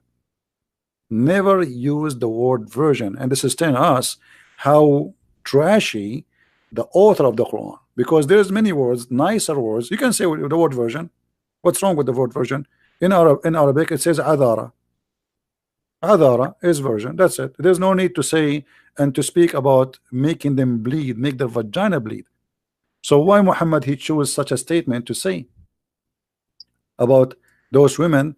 There's no genie and there's no man had sex with them. And by the way, here we need to take into consideration that Muslims believe that Muslim women, they are available not only for a human, they are available for genie. That's why the Quran says that there's no man, neither a genie, did have intercourse and break the skin inside their private part and make them bleed. That's just lovely. Yeah, it's one of the fictions of Muhammad, you know. Still, I'm questioning why billions of people are falling into these traps and following this man. You know, as I said, you know, like foolishness is exist, and people they are free to be fooled. You know, if somebody want to be fooled, what you can do for him? They go and then be a fool. But what I know that even those who convert to Islam, they don't really stay long there. They, you know, after a while, because you see, Muslims when they promote their cult, they lie. So they might find some naive people who they don't know, and they fall into the trap as any scam. But as soon they wake up and they notice that what they told them is a lie, they leave. Same time, a lot of Muslims are leaving Islam. You know, there is a revolution now in South Africa, in Tunisia, Algeria, Morocco. People are leaving Islam as never before. So even in Syria, even in Jordan, even in Egypt. So Saudi Arabia, they are leaving Islam, big deal. But because of the nature of this cult, it's a gang cult. They don't announce themselves. If somebody convert to Islam, the Muslim, they will make 10,000 video for him, interview, conferences. They invite them. Allahu Akbar. This guy, he was like this guy. His name is Yusuf State. He was an idiot. But if somebody leave Islam, how many videos we see of him? No, none. Few people they make videos, and if they make it, they will be living in the West. I never saw somebody leaving Islam. Have you ever heard of a country have zero atheists? Islamic countries have zero atheists. There's no way. I mean, the whole country have zero atheists, but because nobody dare to make to say I'm an atheist. Zero. When Ahmadinejad, the ex-president of Iran, he came to United Nations, he says we have zero gays in Iran. Why? Because nobody dare to say he's a gay. They will kill him immediately. So in order to know how many Muslims between those who call themselves Muslims, give them freedom, and then we will know. As long as there's no freedom, I believe that those Muslims are not exist.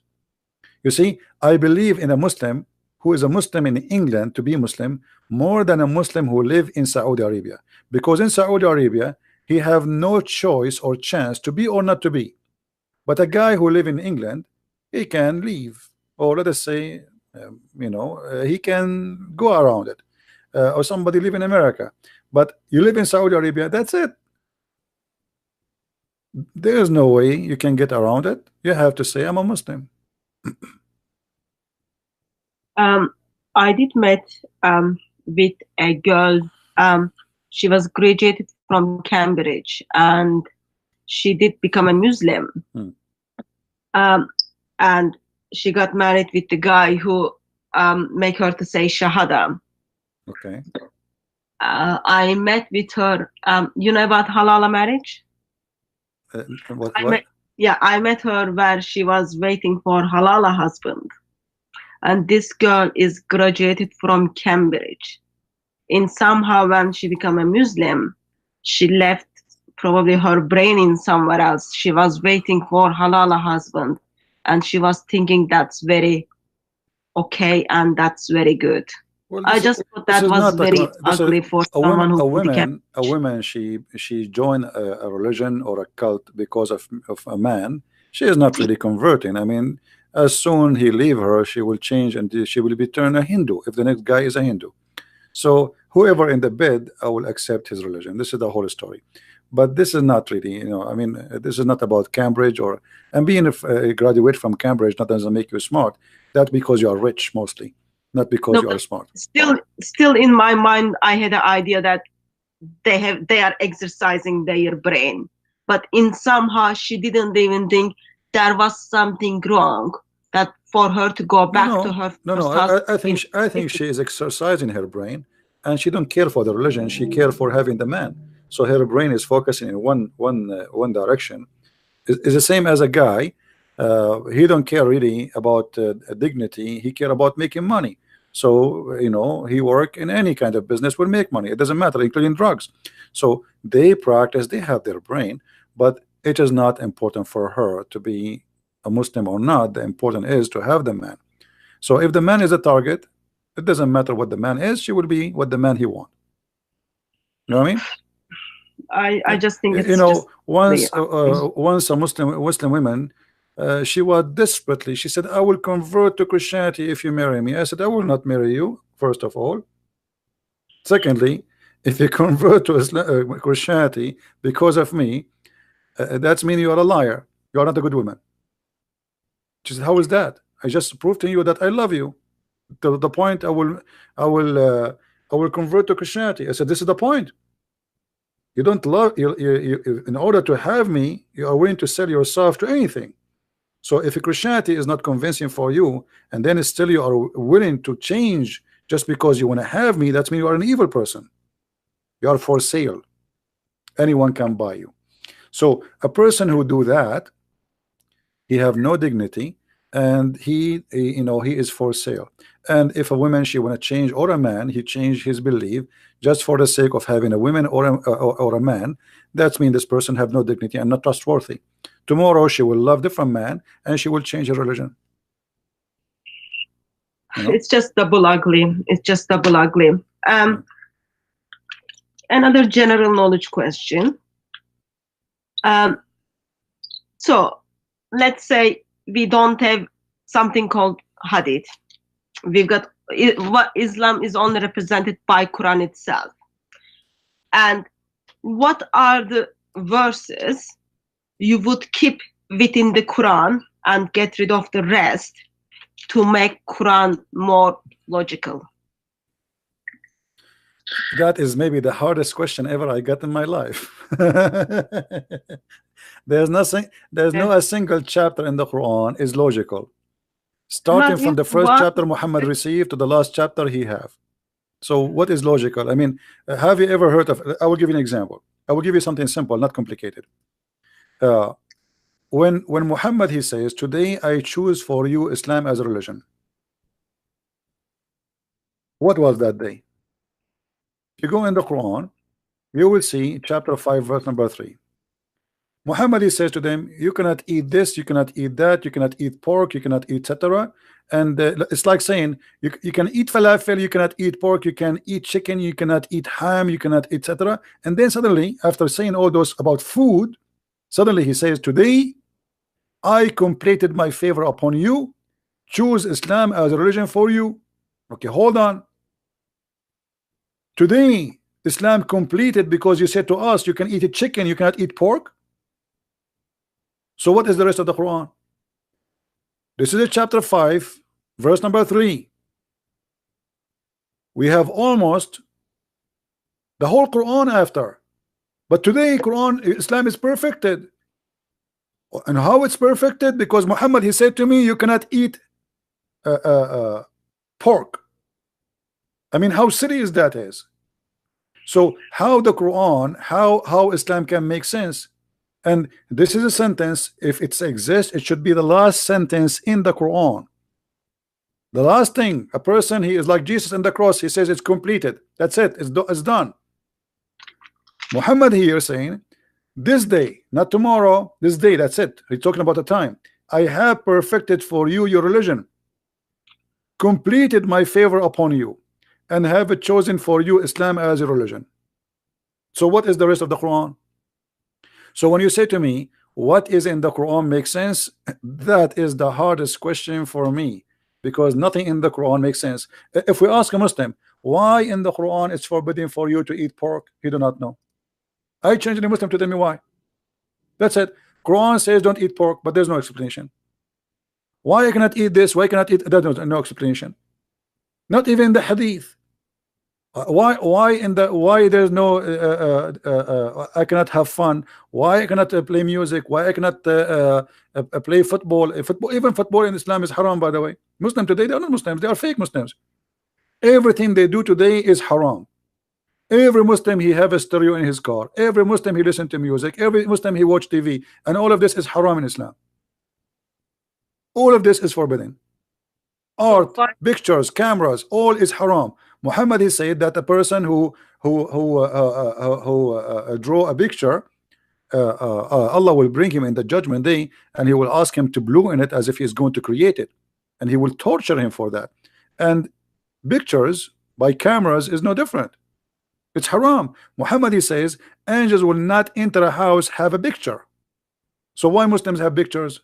Find me any Muslim, he don't have tons of pictures in his phone, even the one who have a long beard. If pictures is haram, how Muslims they have pictures? And why they have it? Because simply they cannot practice Islam. Islam is a silly, stupid cult. So this is what the Muslims they do. They convince themselves, I am a Muslim, Islam is great, but don't ask me about the details. The details is stupid, and my prophet is stupid. So I'm not going to discuss details with you, but I'm a Muslim. But don't ask me why I listen to music. Don't ask me why I have a TV. Don't ask me why I have pictures in my house, when all of this is forbidden. So what is halal in Islam? To eat and have sex. That's it. This is the halal. There are 6,236 verses in the Quran, and there is none one verse you would keep to make Quran logical. That says a lot about Islam, though. Well, there is a verse in the Quran. We have to be honest. It's very logical. The one it says you can eat in your house, in your house. I mean, look how silly this cult is. Have you ever heard of a God? He needed to come with verses saying to its followers, by the way, you are allowed, if you are blind, if you are lame, if you cannot walk straight, you are allowed to eat in your house. And even if you are not sick or blind or lame, you can still in your house. And not only that, you can eat the house of your parent, and you can eat in the house of your aunts, and you can eat the house and of your brothers. I mean, have you ever heard of a silly, stupid cult like this before? So this is a God. Obviously, he have nothing to do. He want to talk, you know, like there's some people when they get so old, and you know they lose their control of their mind.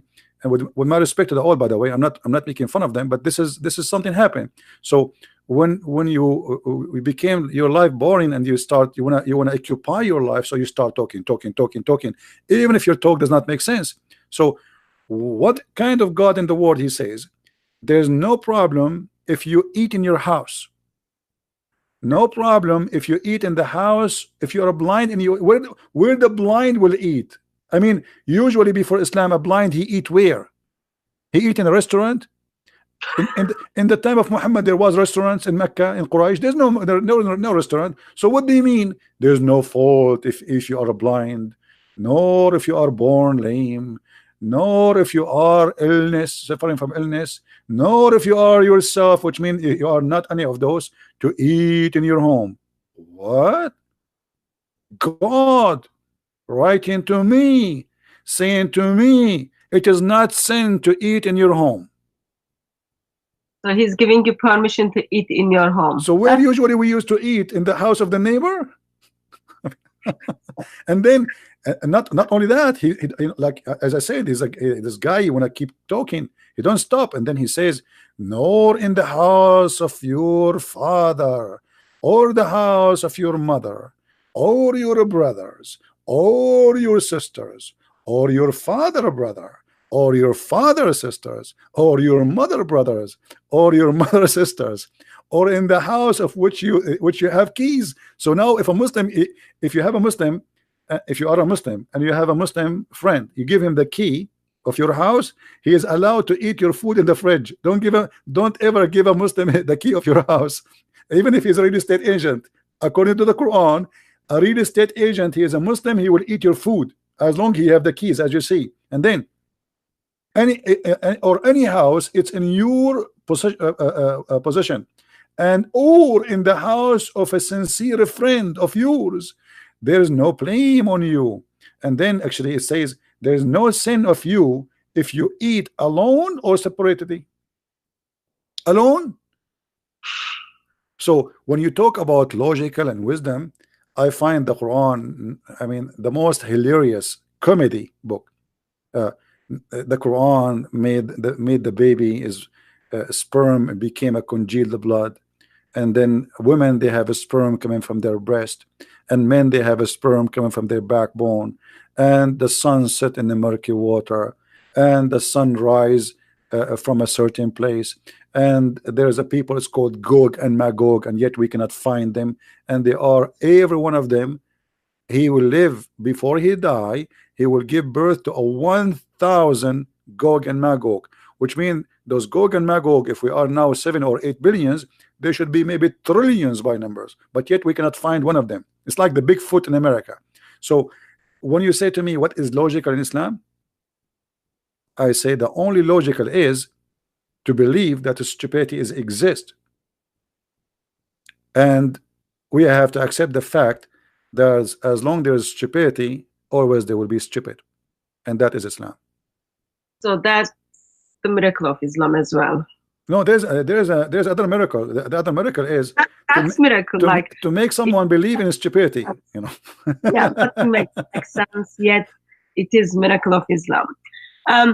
What is the funniest verse of the Quran, you think? Is the Surah 2461 is the funniest one, or do you have anything? Depend in the topic, you know, depend in the topic, like what the topic is about. If it's about something silly, yeah, this is very silly and etc. But if you want something let us say more silly, when it's about logic, is it chapter 3 verse number 65. Let's look at that one. This one, it says, Allah supposedly is talking, not Muhammad, as usual. Ye people of the book, why dispute ye about Abraham, when the law and the gospel were not revealed till after him? Have you no understanding? Which means, are you stupid or what? So look how stupid the one who made this verse is. If the one who came after cannot dispute about the one who came before, so how Muhammad, who came at the end, he dispute about anything? Think about it carefully. I don't know how slow people are, but it's clear. Muhammad saying, hey you Christians and Jews, how you can dispute, how you can debate me about Abraham when you came after Abraham. But based on this, Muhammad himself, he cannot debate them too, because the Jews are older than the Christians and older than Muhammad, and then the Christians are older than Muhammad himself. So all of them, they will win and he will lose. So how silly this stupid argument is. It's Islam. Huh? It is Islam. It is Islam. It's exactly Islam. So here you will notice the stupidity of the author, because this is, it's like, you know, let us say I am 17 and you are I can't say that to a woman. You are 17 and someone else is 25. So the one who is 17 is saying to the older, you cannot debate me because I am exist before you. But here he's saying he is the last one. So don't ask me about what is silly in the Quran. All of it is silly. What about the first verse Muhammad received? The Muslim, they say to us that the first verse Muhammad received is when he says to him, Iqra, read. How silly to say to someone who do not know how to read, read. Who is the stupid here, Allah or Muhammad? Because if Muhammad do not know how to read, and Allah he said to Muhammad, read, and then Muhammad he says to him, I cannot read, and then the angel he squeezes him again and he says to him, read, and then the guy he says to him, I cannot read, and the angel he squeezes him again for the second time and he said to him, read, and Muhammad he repeat again, like, what's wrong with this guy? I keep saying to him, I cannot read. He squeezed me. I cannot read, I told you. And then he squeezed him for the third time and he said to him, read. And all of this for what? Still Muhammad cannot read and he doesn't understand what to read. So what is squeezing for? And why Allah is using the wrong word? So from the first verse to the last verse is stupid. Or what about the second verse? Allah created the man out of a clot of a congealed blood. Who is the stupid who want to believe that a human being is created from a clot of a blood, dead blood? And then Allah he says that he is the one who taught the man by the pen, but the pen is not created by Allah. And if Allah is talking about the pen which he have in heaven, so what the pen he have in heaven have to do with me? I never saw it. I never received a book from him. Even the Quran never written by Allah, never collected by Allah. It was collected by a guy, his name was Uthman, and he burned all the other Quran. So where is the pen of Allah and what this is about? I do have actually concern. I do have a question to you. So okay. Pen was very important to Allah since he created that like in early stages. And Muhammad is his last prophet. And Allah dealt with Muhammad for 23 years through angel Gabriel. What do you think reason that Muhammad didn't even bother to learn how to read and write? What was he busy with? You see, first of all, the Muslims, when I debate Muslims, I debate them about their belief. But my belief is different. I believe that Muhammad, he knew how to write, how to read. But as long as this is what they believe, I have to go with it. If you go in the Quran, just to show you how ignorant the Muslims, we are the Christians, we teach them Islam. The Quran never said that Muhammad did not know how to read. The Quran says that the word ummi is anyone who do not know the book. As an example, chapter 2, verse number 78, this is the first time the word appear. وَمِنْهُمْ أُمِّيُّونَ, and among them illiterate, they know not the book. So illiteracy in the Quran never been about knowing how to write, how to read. This is why we Christians and Jews are called people of the book. Why? Because we are not illiterate about God. But the foolishness of Islam is amazing. They take this as illiteracy about writing or reading, but the fact it's clear. Those who do not know the book are illiterate, not those who do not know how to write, how to read. If you ask the Muslims, actually the verse after it, it says, then, you know, like those who write the book with their hands, Allah will curse them. So the book of what we are talking about? The book of God. So illiteracy is about not knowing the book of God, not knowing God. This is something Muhammad he took from the Jews. The Gomai in for the Jews are the illiterate, not illiterate about not knowing how to write, which means the Greek are illiterate for them because they worship fake gods. So for the Hebrew Jews, all the Greek are illiterate. But the Greek, all of us, we knew they are philosophers, they have a great civilization, they knew how to write, they speak languages, so how they can be illiterate? They are illiterate about God. But the Muslims, they are very limited in their thinking. They are copy paste and nobody want to use his brain. And that not only that, all over chapter 3 verse number 20, it says, so if they dispute with thee, say, I have surrendered whole myself to Allah. Here they say submitted. The fast translation surrender. Islam means surrender, not submit. And then he says, and say to the people of the book, and those who they are unlearned or illiterate. Do you see it? So what the Quran again confirm that there's two kind of people who they are illiterate, and there's people who have a book. So anyone have a book, which means the Christian and the Jews is called the people of the book. But there's no way all the Christians and the Jews at that time they knew how to write and to read. Actually, until now, there's people who they are Christians do not know how to write and read in some villages in the middle of nowhere in Africa, etc. So, but still they are called the people of the book. And those who don't have a book, it's called illiterate. But again, Muslims are the last one to understand what Islam is about. And this is why even Muhammad himself, do you remember what the Quran says about asking the Christians? Yeah. If he's in a doubt, he needs to ask the people of the book. Thank you very much. So why Muhammad himself? Allah told him, if you have a question about God, to know God, go and ask the Christians and the Jews. This is Muhammad. This is not Mimi Hijab and his nurse Ali Dawa. Muhammad himself, if you have a question about the true God, he have to come to Christian Prince to ask him, and he will receive the answer.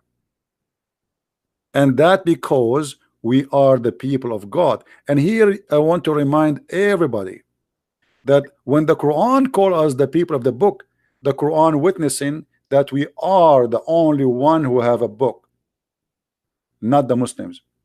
Muslims never been called once people of the book in the Quran itself, for simply they don't and they never had a book. And when the Quran says that the Christians are the people of the book, including the Jews, he confirmed not only our book is not corrupted, he confirmed that we are the only one who have the truth. Because if we, the Muslim, they say that the Bible is corrupt, so how silly, how stupid to say the people of the book, but their book is not exist no more. Who is the donkey here? Somebody is a donkey. So the second you say, imagine I say the guy with the car, but he don't have a car no more. So how we can keep calling him the guy with the car? And we are talking about people in the time of Muhammad, not people after or before. So the people of the book, but do they have a book or not? Obviously they have. Otherwise, how you call them with the people of the book? And book of what we are talking about? The book of God. So the second the Quran call us such a name, we are giving an honor Muslims do not have, and Muhammad himself do not have. And as you see, the Quran confirm, if a Muslim have a question, if Muhammad have a question, he have to come to the Christian and ask them. And here there's a question which Muslims cannot answer. Why Muhammad he have a doubt in his heart about him being a prophet? He is the prophet. If Muhammad himself cannot believe he's a prophet, how in the world any crazy person will believe him? You know what I mean? Good question. If Muhammad have a doubt, he's the prophet. He's the one who been squeezed by Jibreel 3 times like a mayonnaise. So no ketchup came out, no mayonnaise, and still Muhammad he have a doubt after all of this. So half of the Quran is given to Muhammad, and yet Muhammad he have a doubt about himself being a prophet. And not only that, if you remember the hadith, where the hadith says that the prophet he tried to commit suicide many times. I mean, yeah, isn't it obvious that Muhammad have a mental illness? A person who's a prophet of God when I commit suicide, why? False God, false prophet. The mental, he's suffering from mental illness. This guy, he need a shrink. He need to go and see a doctor. You know. So And you know, the Muslim, they say to us, the Prophet, he saw an angel, okay, an angel who have 600 wings. But the Quran says that all the angels of Allah who sent to earth, they are either have 2 wings, 3 wings, or 4 wings. So how Muhammad he saw angels with the 3 wings, with 600 wings? So Muhammad, you know, obviously is a very funny man, and maybe he didn't put his glasses on. no, this is Sahih Hadith. That's it. The Muslim, he believe, he says 600 wings. That's it. So he cannot change the number now. So, and by the way, how an angel can have 3 wings? I mean, this will be funny. The the 3rd wing is where? In his head, like a rooster. So praise be to Allah who created out of nothing the heaven and the earth. This is a Muslim translation. Who made angels, messengers with wings, 2 or 3 or 4. And by the way, here they put between 2 bracket pairs. That's a lie. There's no pairs there in the translation. This is why it was between 2 bracket. And by the way, even if that is true, 2, 3, 4, still how Jibreel he have 600 wings? I'm like more convinced in that hadith probably Muhammad wasn't wearing his glasses, therefore he didn't see well enough. Well, Muhammad obviously, you know, I believe Muhammad is a person who is suffering from mental illness, and side of good vision. I don't think this is about good vision. I think he's a person who is suffering literally from mental illness, and you know, it is possible that Muhammad he imagined things which is not true. And actually, even the hadith confirm that. If you remember, the Muslim they say, and the wives of Muhammad says that Muhammad he imagined he is done something. In fact, he never did. Yeah. It's a Sahih Bukhari. It says that was a bad one though. Once the Prophet was bewitched, so that he began to imagine that he had done a thing which in fact he had not done. So now how we can guarantee that Muhammad seen an angel, not a zucchini? Because now the Prophet he might see a zucchini, he think it's an angel speaking to him, or he might see a watermelon and he think the watermelon is an elephant. So a person, and by the way, when the Muslim they say the Prophet was bewitched, that's mean I have the right to say Muhammad the bewitched. I'm not insulting. You see, if I say Muhammad the bewitched, am I insulting? No, the hadith says Muhammad the bewitched. So how he is a prophet yet he is bewitched? And you know what bewitched mean? If you ask any Muslim what bewitched mean, he says they put a black magic on him, but black magic is from shaitan. Okay, but how that can happen? Isn't it the Quran says that Allah said to the shaitan, you have no authority over my servants except the criminals and the bad and the evil one who follow ye. So in order for shaitan to put a black magic on Muhammad, he have to be an evil person, and that's what the Quran says in chapter 5 verse number 42. So Allah is prophesying about Muhammad in the Quran. No, Muhammad, Allah is not prophesying. This is Muhammad getting himself busted. Yeah, like he's just like telling, I'm now going to describe you about myself. Well, you see here, if shaitan have no authority over any Muslim, not only Muhammad, even normal Muslim, except the one who follow thee. So here, for Muhammad to be under black magic, he have to be following thee, which means shaitan. Otherwise, shaitan have no authority over him. And authority here mean you cannot do anything to them, you cannot harm them, you cannot make them follow you. Only one will follow you is those who they are bad, the criminals. So how Muhammad he became under the threat, or he became under the influence of the black magic, unless he is following thee?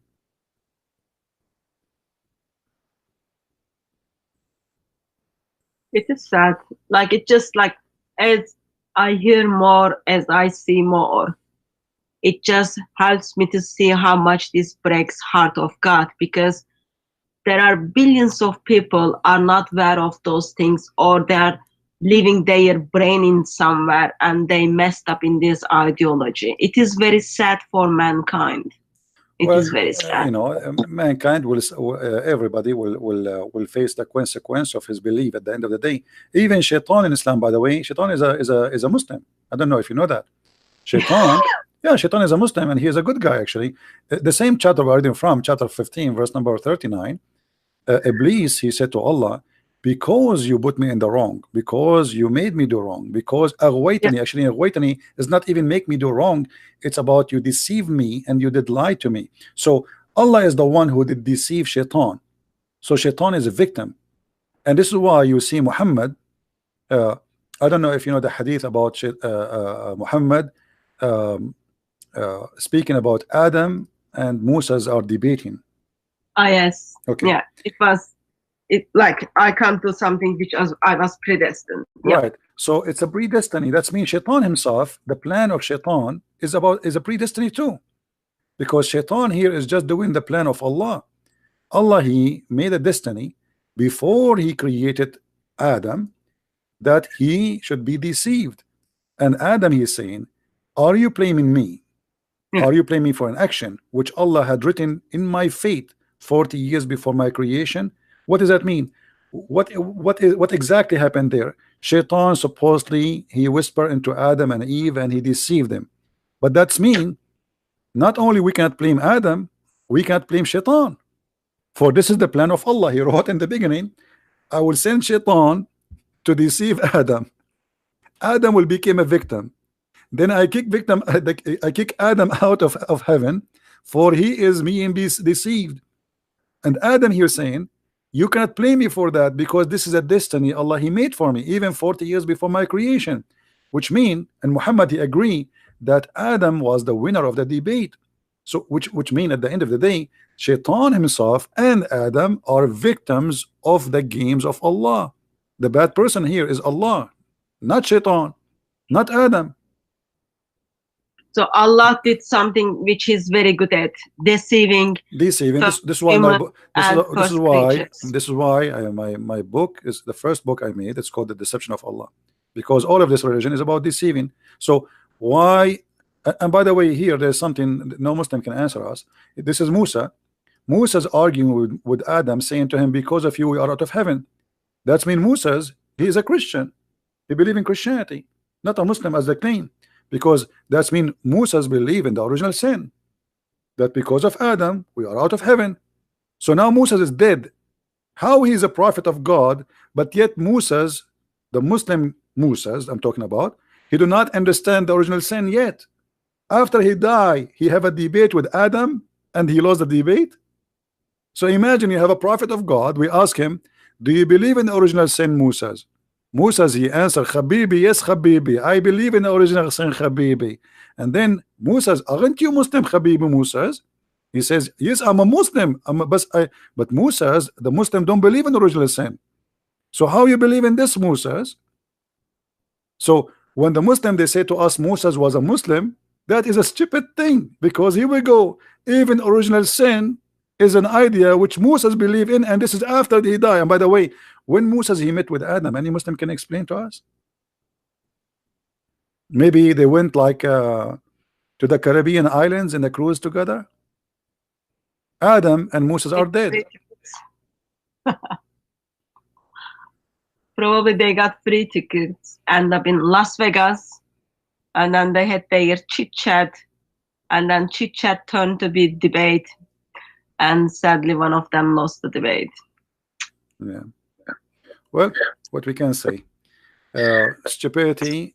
But anyway, I'm so glad that Muhammad is so foolish, because that will help us to expose his foolishness. It's going to be hard or harder on us if he's a smart person. So I'm so grateful that he is who he is and he keep talking. This guy, he cannot keep his mouth shut, and because of that, he is helping us. So I am so happy that the Muslim they have the hadith, and I'm so happy that they preserve the Quran, even the rest of it, because if you remember the Quran, Omar he said that the Quran was 1,000 letter and 27,000 letter. and what is left today is not even 25 to 30% of the Quran. The hadith says that even the goat ate the Quran. However, we are so happy that the Muslims were able to preserve whatever left of it, so we can love together at such a belief. It's a comedy. It's a comedy. It's silly. It's stupid. And not only that, I will show you one more comedy about Shaitan. Okay. You know that Muhammad, he said that Shaitan, he command him. Yeah. Okay. How Muhammad is a prophet of Allah, but he received command from Shaitan. That's why he's prophet of Allah. And he received command to do good. This is a good Shaitan? Muslims? This is Sahih Muslim, hadith number 2814a. Your prophet saying that the devil, huh? The companion of Allah Messenger, the devil, this is not just a genie, by the way. This is not a genie. This is because the devil is a genie, but not every genie is a devil. This is why your translation saying the devil. Do you see it? So this is the Shaitan. He is commanding your prophet to do good. Question: your prophet received command from Allah or from the devil? That's only Allah knows, I guess. Allah knows best. Well, it says in front of us, it says he does not command me but for good. So Muhammad, he obeyed Shaitan, but he claimed that the Shaitan is a good Shaitan. I never heard of a good Shaitan. If you ever met one, let's say hi to him. That, in world of Islam, you do have a lot. Yeah. So it's a silly. I mean, just read and you will laugh. And Muhammad, he confirmed that this is Shaitan. Even Aisha, she said to him, your Shaitan, he come to you, huh? And by the way, when Aisha, she said to Muhammad, your Shaitan, when Muhammad, he said to Aisha, your Shaitan come to you, this is a wife trying to play with the hair of Muhammad. And Muhammad, yet he says to her, did your Shaitan come to you? Why is that? Why if a wife, she want to play with the hair of the husband, Shaitan is accused? Don't you see, Muslim, that there's something wrong with this man? Because it's a lawful for a woman to touch her husband. It is lawful for the man to touch his wife. So why Shaitan is behind the touch of Aisha? Obviously Muhammad, he say things which is not right, because this is Allah. Allah, he put a desire in her heart, supposedly. Isn't it Muslim, they say that Allah, he made Aisha in love with Muhammad? So now Aisha, she tried to touch Muhammad. That is Shaitan who is trying to make her do that. How so? Well, we have Satan, which even comes between husband and wife within marriage. That's not very safe marriage, isn't it? Yeah, and Shaitan, he round himself around the penis of the man if you don't say a prayer before he have intercourse. What a crazy Good for religion. Muslims. Good for Muslims. All right. Anything else, sister? No. What time do you want to go? Well, I don't know. It's getting late for you, isn't it? Oh no, I've got time until 3. It's just after 12. All right. So, but it's up to you. So you are the guest. I don't know. Do you have more questions? Look like you have a lot of questions. Okay. Look like you have a lot of questions. Okay. No, like when we find a brother who has knowledge and who is willing to share, we are here to learn. We are here to make use of it. Well, I'm happy to share, and for me, I do my best, and all of us, we are a student in this life, and we learn. Learning is a process, never end. And the one who think that he knows everything, he's a fool. So, but we as a Christians been ordered in the Bible to read the books, and we have to be anti-ignorance. Ignorance is our enemy. That's what the Bible says. So, and we are not against Muslims, by the way. For me, I really I feel for them, I care for them, and actually this is why we are here trying to save them. It is the Islam which is dangerous for Yeah, mankind, not the Muslims. yeah, we are, you know, even Jesus himself, he said, I came for the sick, not for the healthy, you know. So we as a Christians, we should always care for the Muslims and don't think about them as enemies. I know that Muslims believe in us as enemies, but we should not go down to their level, because that will make Shaitan or Satan the winner. If I take the Muslim as an enemy and the Muslim already taking me as an enemy, who is the only winner here? Satan. And then we start killing each other. So we as a Christians, we should not allow hate, we should not allow violence, and we are talking against Islam. We are not talking about against Muslims. Muslims are victims of a cult and they need our help.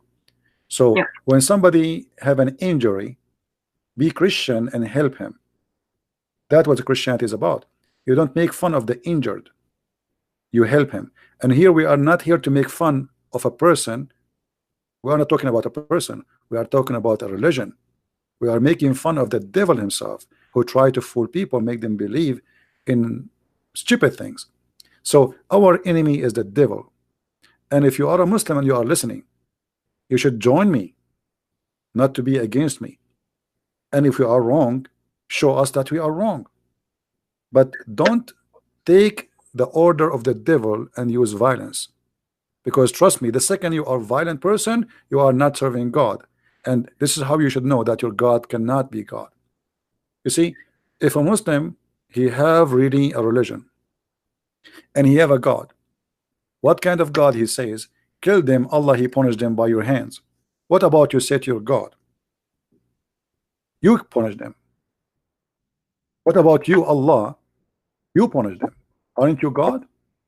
What kind of God he need a poor person to go and die for him? Can't he do it? Why he want you to die for him? The God of the Christians, look at the different Christianity. God of Christians, he gave himself to save us. God of Islam, he wants you to die for him to save him. So if you are the one who can protect your God, how weak is your God? If your sword is the one who will protect Allah, what kind of Allah you have? God do not need my sword to protect him. When the soldiers they came to arrest Jesus, Peter, he took his sword and he cut the ear of one of the soldiers. And Jesus, he ordered Peter to put his sword back, and he healed the soldier. That is God, my friend. He do not need the protection of anyone. Even though he knew they are going to take him and crucify him and he will be killed in the cross, but yet because he knew that death cannot take him, he overcome death. But yet he will not let you go and die for him, so you will save him if he is God. So if you believe that Allah is God, the first question you should ask yourself, why your God is disabled? He cannot protect himself. Why he need mujahideen? Why he cannot spread Islam without a sword? What about sending messengers to teach the words? Why Muhammad is the last messenger? Why? I mean, that's it. Islam is all over the world. A man he can spread. How that can happen? It's a silly. It's a stupid. Muhammad, he claimed he is the last messenger in order to cut the business of a prophethood, as he did as a scam. So he said, I am the last one. He don't want anyone to come after him and to replace him in the business. It's a business mentality. I am the last vendor. No vendor after me. Why there is no prophet after him? Is the people are guided? No. People are lost today. People are lost tomorrow. And people will be lost even at the judgment day. There's people who they are guided. There's people they will be lost. So why there's no messenger after me? And not only that, just to show you how silly Muhammad is, he have a very bad lack of intellect and intelligence.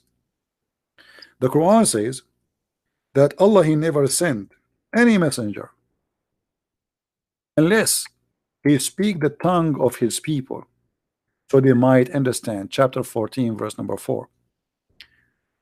Was Muhammad a messenger to the Indian? The Muslim, they say yes. But do Muhammad understand and speak all the languages of the Indians? The answer is no. There's hundreds of languages in India. And not only that, he have to be one of them, not only speak the language. Did Allah send Muhammad to the German? Muslim, they say yes. He is a messenger for all mankind. But Allah in the Quran said, we never send a messenger except to teach in the language of his own people. In order what? In order to make it clear for them. So the logic in front of you, this is the logic of Allah, not my logic. You cannot have it clear unless the messenger he speak your language. And this is your Quran. So how Muhammad is a messenger to the Chinese, the Indian, the Japanese, the Russian, even Arab, they cannot understand the Quran. To the point even Muhammad, he asked Allah to send him 7 Qurans. 7 Qurans to a village in the size of Mecca. If the people of Mecca who speak the Arabic, they cannot understand the Quran unless they have it in 7 Quran. How a person like Zakir Naik, he understand the Quran? Brother Thatab, it's very clear that in Islam we have no women see the Prophet, and the reason for that because Allah is do. I mean, this guy, he is going to teach you Islam. If the Muslim scholars who speak Arabic, they say Allah knows best what he meant. Even those who speak Arabic, they are born. I am a person, I am an Arab. Arabic is my first language, and I suffer strongly to understand what this stupid Quran is saying. So how a guy like Zakir Naik, he can explain the Quran for you? Ahmed Didat, he don't speak Arabic. Zakir Naik, he don't speak Arabic. Shabir Ali don't speak Arabic, but yet they want to explain the Quran for us. And the Quran saying that in order to understand, you have to know the language. The Prophet himself, he had to speak the language of you, not you speaking his language only. So how that can and not only that, additional to this, even the Quran, because Muhammad is a thief. In his time, he could not explain the Quran. So Muhammad, he said to them, oh, hold on, don't ask me questions. There's many verses and a lot of things in the Quran. Nobody knows what they mean. Say, Allah, brother. What? The Prophet himself do not know how to explain the Quran? Chapter 3, verse number 7. So the Quran have 2 parts. One is so clear and one so unclear. And nobody knows the meaning of it save Allah. Have you ever heard of a stupid cult like this? So why you are sending me those verses and those chapters if nobody knows what they mean save Allah? Nobody knows the meaning save Allah. Okay, so Muhammad do not know too. Have you ever heard of a prophet? He do not know what the meaning of his prophecy. He do not know what is the meaning of the word he is saying. That is Muhammad. Why? Because he is a thief and he cannot explain things he said. So the only answer is, don't ask me, ask Allah. Nobody knows what they mean. Yet Islam is supposed to be very simple. Yeah. Anything else? No, I'm just very disappointed on Islam, and I'm very disappointed on Muslims. No, the Muslims are getting improved. Actually, a lot of Muslims are leaving Islam. You know, if you see, you know, in my Skype, how many Muslims they text me, they are out of Islam. It's actually the news is really great. I mean, they are really leaving Islam left and right, and you know, the internet is a disaster for Islam. The Muslims, they invested a lot of money in the internet, in YouTube. They make tons of thousands of movies and videos like science and Quran and etc. Blah blah blah blah blah. But it's still because it's fabricated. Not only did not help, it destroyed them. Because sooner or later, people will find out that this was nothing but a false claim. And then what will happen is the same as the shepherd. He used to keep saying, a wolf, a wolf. First time they come to him, second time they come to him, third time nobody believe him no more. So the Muslims, They claim that they have a wolf. First time, people believe them. This is in the beginning when the oil start coming. Second time, people believe them. This is before we appear. Third time, people they notice that this was nothing but a lie. And now all the videos which the Muslims they make about science in the Quran, it turn against them. Because if Islam is a decent religion, why Muslims cannot be decent and say the truth about what is written in the Quran? Why they fabricate scientific miracles when it is the opposite? The only answer is the father of all lies is Satan, and those who do lies, the lies of Satan, they are following Satan, not God. So if you are a Muslim and you fabricate a video claiming that there is a science in the Quran, you should know first, not me, that obviously you are following Satan. Because the first question you should ask yourself, why I'm lying to make my God look right? If my God is God, you know what I mean, guys? Why I need to lie to make my God look good? Why God cannot make it good? He's God. So what kind of God he need my lies to be promoted?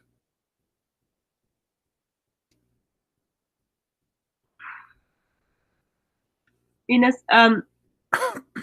just let me know when you want to go. Well, I think we have enough for today. We have Is a that- lot. We have a lot of that- information, isn't it? Isn't it enough for today? I mean, and you got awesome and by brain the way, and and by the way, sharing if is you want, caring. you can take the video from my channel, so Yeah. you can have two videos, because now maybe people did not read clearly in your screen, so you can download the video and post it in your channel too. Yeah, thank you. Yeah. Sorry, in my culture, I can't just kick out the guests. So you need to tell me when you want to go. Oh, well, I'm going to go, and I will let you with your friends if you want to continue talking with them. But I'm so glad, sister, that I spoke to you. I saw your videos many times, and I encourage you, and we support you and all the team you work with. They are wonderful, and you are wonderful too. And I hope people will support your channel. Actually, I put a video, a link, guys. I put a link under my video for our sister and their team. She don't work alone. She have what is the name of the the team with you? DCCI Ministries, Defend Christ, Critic Yeah, Islam. but who is the guys who work with you? So I've got brother called Daniel, brother called Godwin, and we do have a brother called King. We've got like lots of people who are also behind the cameras or behind the cameras. God bless them, and I encourage all the people to support that channel. And as you see, the link is under my video. So if you like, you can click and you can subscribe. And guys, subscribing doesn't cost you money. Those people they need and they deserve your support. They go, they stand, and they fight for the truth. So they are not fighting for themselves. They are fighting for the truth. They are working, they are serving, and they are doing the good work, which many people don't do because they are lazy. So if those people you don't support them, you will support who? So before you go, yes. So it took lots of time for me to harass you and have you here, and we noticed that you are a man, as a Christian man who keeps his promises. Can we have you back? I don't promise. Why not? I don't promise, but you are welcome.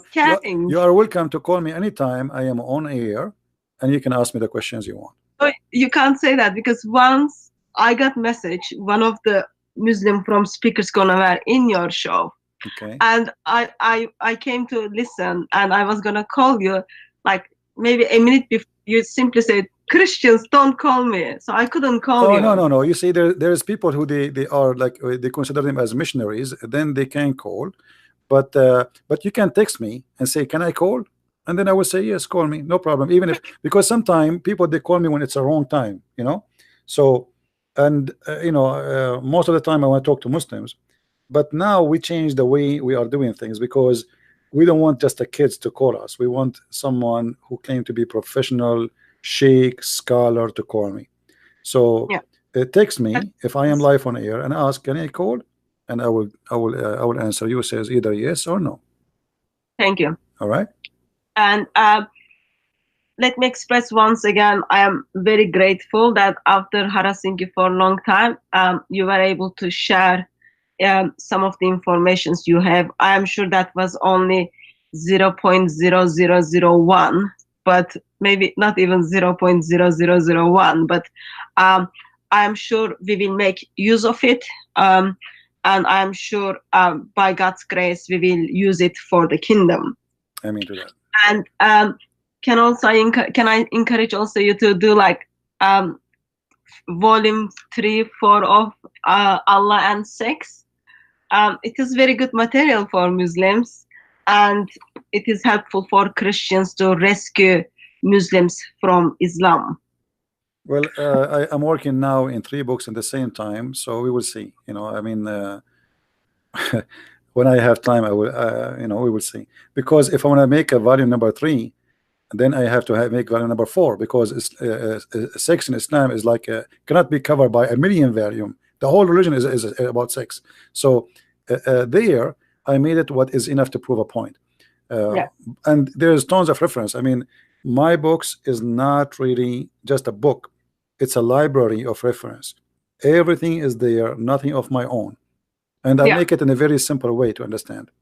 Oh, well, it doesn't, in that case, it doesn't have to be volume 3 or 4. Anything you write there, I am sure you write up, I am sure it will be useful for the kingdom. I'm doing my best, sister. Thank you very much. And once again, thanks for joining us. May Lord bless you and keep you safe, and give you a little bit more compassionate for Christians mainly. You are handling Muslims well, but for Christians. And I'll be in touch with you through probably Skype. All right, sister. Take care, and say hello, and God bless to all your team with you. Thank you. Take care. Thank you. Bye-bye. Bye-bye.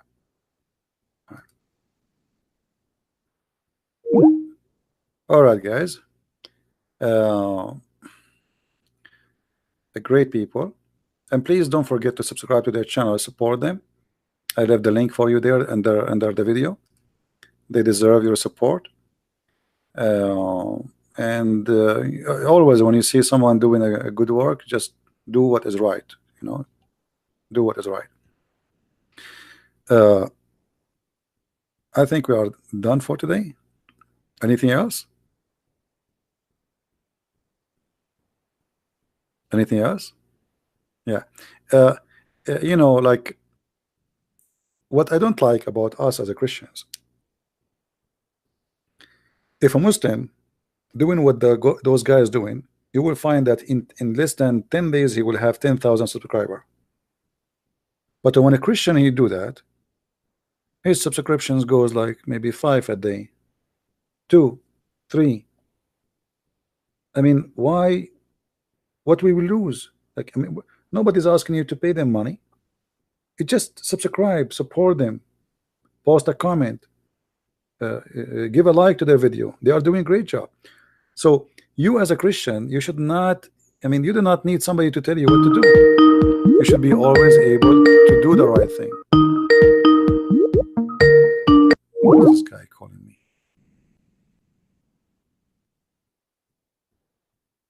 Don't call me without permission, otherwise I'll block you. All right?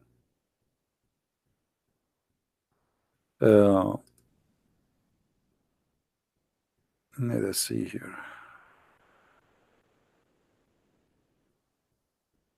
Yeah. Anyway,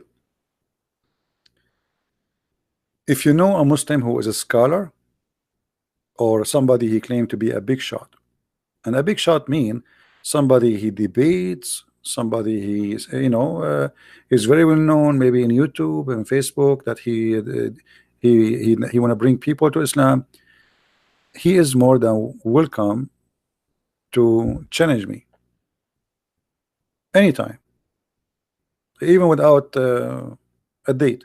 All what you need to do, he posts in his Facebook, and don't give me and don't send me link of Facebook of a kid he posts in Facebook, I want to debate a Christian prince. The admins in the chat, they are not listening. When I say post in your Facebook and we will verify who you are, we are talking about verifying that he is someone qualified to talk to me, not a kid. All right, we have enough of kids. So when somebody want to debate me, there's two things we need to check out. The reason we say Facebook, if he is in a Facebook, he will have tens of thousands of people following him, debate videos, etc. Then okay, post there, he want to debate me, post your link for us, I check it out, you are legitimate, you are real, and you really you know your religion, then you are welcome. But a kid, he made a Facebook page. Who is this guy? Hello? Hello? Hello? Yes? Hello? Yes, how can I help you? Hello, Christian Prince. Yes, my friend, how I can help you? I am from Indonesia. My name is Aditya. Okay. You are live on air. What do you want to say to us, my friend? I'm always watch your video, and I'm say thank you for your video. All right. I'm happy you like them, and I'm happy to see people from Indonesia learning from them. Yes, but I may have request from you for you. All right. Can you make video about the Messiah in Old Testament? The Messiah in the Old Testament. Al-Masih. Okay. In the Old Testament. All right. Yes, it's for Jews, because we know Jews don't believe Al-Masih. No, you are wrong. The Jews, they believe in the Messiah. Who said they don't? The Jews today, they are the few who left, they did not believe, but the majority of the Jews already, they became Christians. You know, isn't it all the apostles of Jesus are Jews? Right? Yes, all the apostles of Jesus, no. reject. So it's wrong to say the Jews don't believe. Those are the one, the left, they are the minority. The majority already, they became a Christian. This is why after 2,000 years after Jesus, still we have less than maybe 25-30 million Jews. Why? Because the majority, they became Christians. So people wrongly think the Jews still do not believe in Jesus. Those are the minority. Few of them don't. All right, and not only that, actually, they are coming to Christ. I mean, I predict that Israel, in maybe in 30-40 years from now, the majority will become a Christian nation. It's not going to be a Jewish nation no more. Okay. Right. Yeah. But anyway, I will explain maybe in the coming video when I go live on air about things in the Old Testament about Jesus. No problem. Yes, thank you. Because I have a Jewish friend, and they not believe Jesus is Al-Masih. Yeah, he's a Jewish from where? From Indonesia? Yes, in North Sulawesi. I'm Christian, and always discuss with Jesus. Why you not believe Jesus is Al-Masih? Yeah, my friend, he is not a Jew. Those are people. You know, he's an Asian person, right? Yes. Okay, how an Asian can be a Jew? I mean, this guy is being silly now, because a Jew is not just a religion. The Jews are two things in the same time. It is an ethnic and religion at the same time. So to be a Jew, to be a Jew, the word Jew actually is about being from a tribe. So how this guy is an Asian, and I saw that in the Philippines too. Somebody, he think he's a Jew. I mean, they are fooling you and making you believe now that you are a Jew. You are not a Jew, and you cannot be a Jew. A Jew is somebody is born of a mother. She is a Jewish woman, and she is from the tribes of the children of Abraham. So how somebody is from Asia, he convinced himself he's a Jew? He's being silly. So what about he debate himself first about how he became a Jew and he's an Asian? Can you become a Jew? Can I convert to Judaism? You cannot. Judaism is not a convert religion. You cannot convert to be a Jew. You know what I mean? Oh yeah. So yes, I know. This guy, before he's trying to debate you about the Messiah, ask him how you became a Jew. You are an Asian. He must be very silly, and he is suffering from lack of knowledge. Ask him, do you know even what a Jew mean? What a Jew mean? Is that somebody just believe in Moses? No. To be a Jew, you have to be from the nation of the Jews. You have to be from the Hebrew. You have to be from the people who crossed the sea. You have to be from the children of Isaac. Are you from the children of Isaac? Isaac is a Middle Eastern. Are you? You know what I mean? Yes, I know. Isaac is Middle East. To be a Christian, you can be an Asian, you can be black, you can be an Indian, you can be, but you cannot be a Jew and yet you're an Asian. It's obvious. It's a lie. Yeah, yes, Christian Prince. But I just want answer from the Jews. No problem. And see, the Jews, they always rejected Christian belief. No problem. No, just what I'm saying to you, the Jews don't really reject the Christian belief. The majority of them, they are Christians, and they call themselves Messianic Jews. Messianic Jews. Yes. There's a lot of, most of the Jews already are Christians. All the apostles of Jesus, they are Jews. So wrongly people think that the Jews rejected Jesus. It's not true. The fact we, including me and you, we learned about Jesus from the Jews. It is the Jews who taught us about Jesus. Yes, from Al-Hawariyun. No, this is a stupid name in the Quran. We don't believe in it. Yeah. Anything else, my friend? No. Yeah. And next time, before you call me, please ask me if you can call. Don't just call me right away, because sometimes it might disturb my topic. Just ask me before you call, so I will let you. I'm sorry, Christian Prince. No problem, my friend. Take care and say hello to all the people of Indonesia, and I love you all. All right? Okay, thank you. Okay, take care.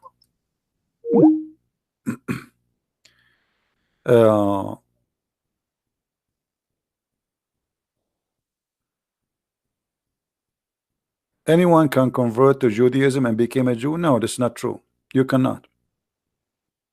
You cannot. You know, you cannot.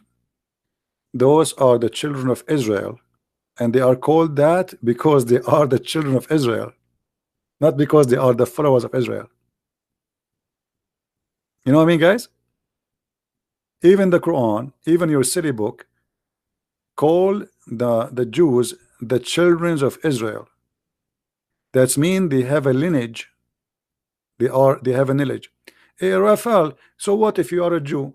My friend, are you a convert Jew? Because Jews today, they are outnumbers, and Judaism is dying, so they are accepting anyone to convert. I saw some people trying to convert people to Judaism in New York, but this is fake, this is false. You cannot. Can you show me the verses in the as long you claim to be a Jew? Can you show me the verses in the Old Testament it says that you can convert people to Judaism?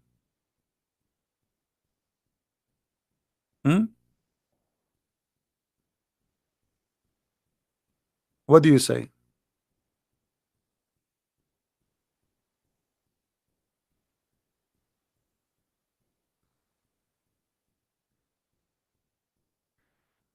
Jesus had a Gentile women in his lineage. Here we go. Let me show you how silly you are, guys. Is it true that Moses he did marry a woman she is not from the children of Israel? Just to show you how stupid those who claim to be Jews in front of us here.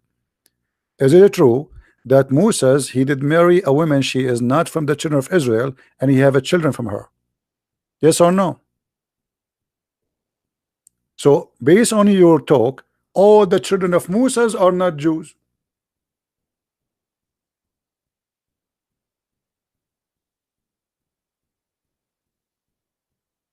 Right? To be a Jew, you have to confirm your lineage in the blood, either from the mother or the father. Secondly, Jesus, we don't believe that Jesus is the son of any man. That's why we are Christians. And I will let Jesus himself answer you. Isn't it Jesus said to the Pharisees, people like you claim to be a Jew, what do you say of the Messiah? What do you say of Christ? They said he is a son of David. Right? He said, well, if he is the son of David, then how David called him Jehovah? Hmm? And this is in the Old Testament. How David called him? How the Jews call how sorry, David, he called the Messiah Jehovah. So obviously you don't even know what is written in your book. And when you debated, or your grandfather, if you are claiming to be who you are, they have an argument with Jesus, they could not answer him. How you say he is a son of David, yet David called him my God? So I find that those who claim to be people of or they claim to speak of knowledge, they have no knowledge, sadly. And I don't believe you are a Jew. What about you give me a call? You want to call me? Do you like to call me, my friend?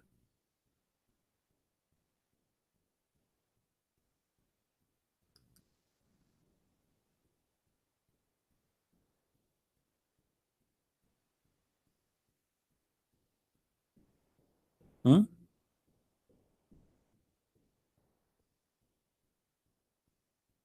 Do you like to call me Mr. Jew? I want to see how much Jew you are. I want to learn from you about Judaism. You are what? In YT? What does that mean?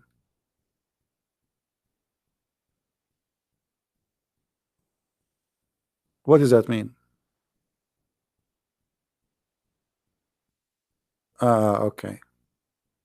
Yeah, obviously you are a fake Jew. There's a guy, he claimed to be a Jew, rabbi. He called himself to a singer. Go and see how I got him busted so easy.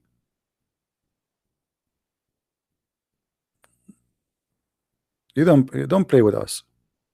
And I will not be surprised if you are a Muslim yourself.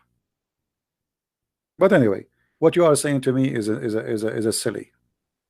Jesus said, I am from above. My kingdom is not in this earth. You are from down this earth. I am from above.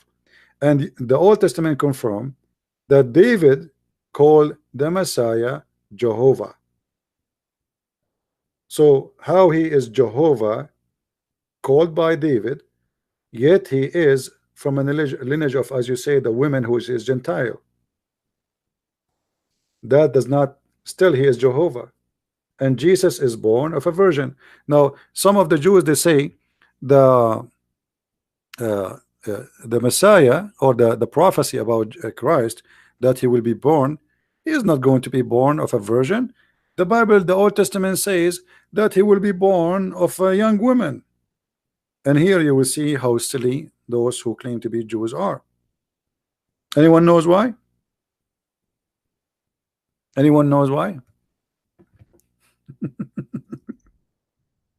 You know, sometimes the Jews are no better than the Muslims when they come to be silly. When they say to us that the word there is young, not virgin, not only they are proving to us they are silly, proving to us that they are stupid, because it says there that this will be a sign, a miracle. So if a young give birth, every day there's youngs giving birth. So every day there's a Christ is born.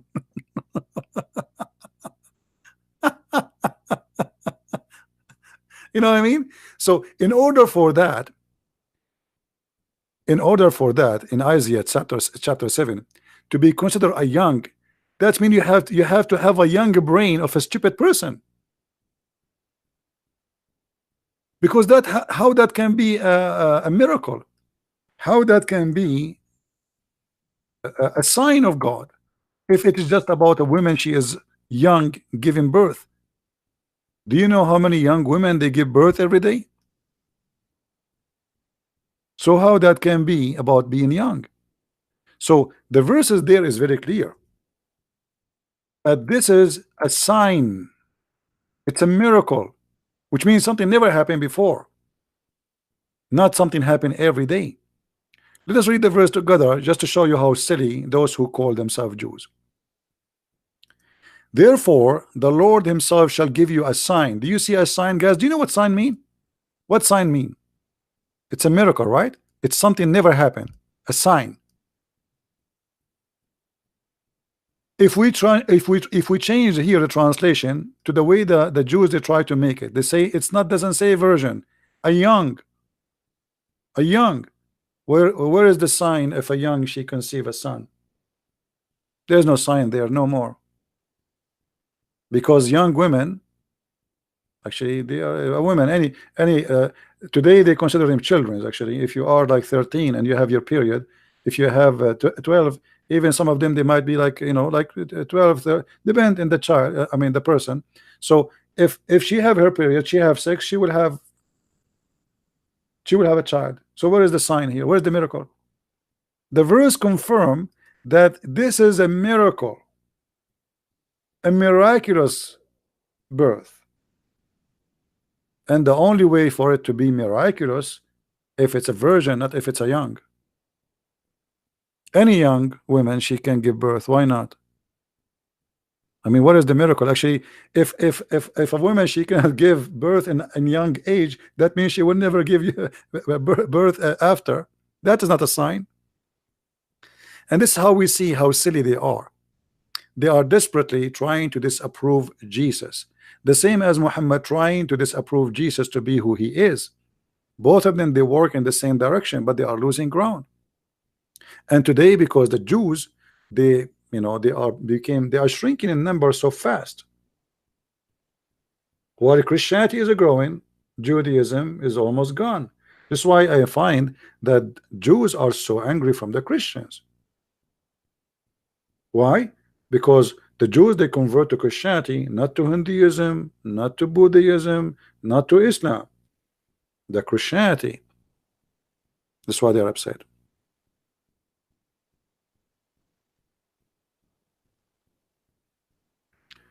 My friend, the Cloudy, I do not speak Hebrew, but even if you see that, just to show you the silliness, all the Christians who speak Hebrew, including the apostle of Jesus who speak Hebrew, including Jesus who debated about that, he don't speak Hebrew too. In the time of Jesus, the Jews could not refute Jesus. So if you think you are the only one who speak Hebrew, you are mistaken. Same time I went with you. I am going with you. Let us change this word here from a virgin to young. Still, that will make the verse silly. Will make the verse out of meaning. God will give you a sign, and the young woman will give birth. If you respect God, then you respect that this is a miracle. This is what the verse is saying. And there's no way it is a miracle because a young woman she gave. She is a woman anyway. Right? Those who they claim that the translation is wrong, they say young women. She is a woman. So what is the miracle of a woman she gave birth and she is young? That's not a miracle. She's a woman already. You know what I mean? This is why I find that when you know, I don't know, sometimes I feel sorry for those people who argue, because I find that they have a low IQ. They have a lack of intellect. A young woman, she will give birth. Okay, my grandmother, she gave birth when she was young, very young. She was, I think, 90.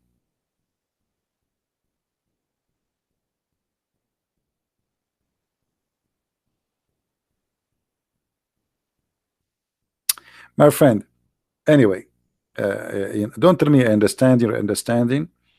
I believe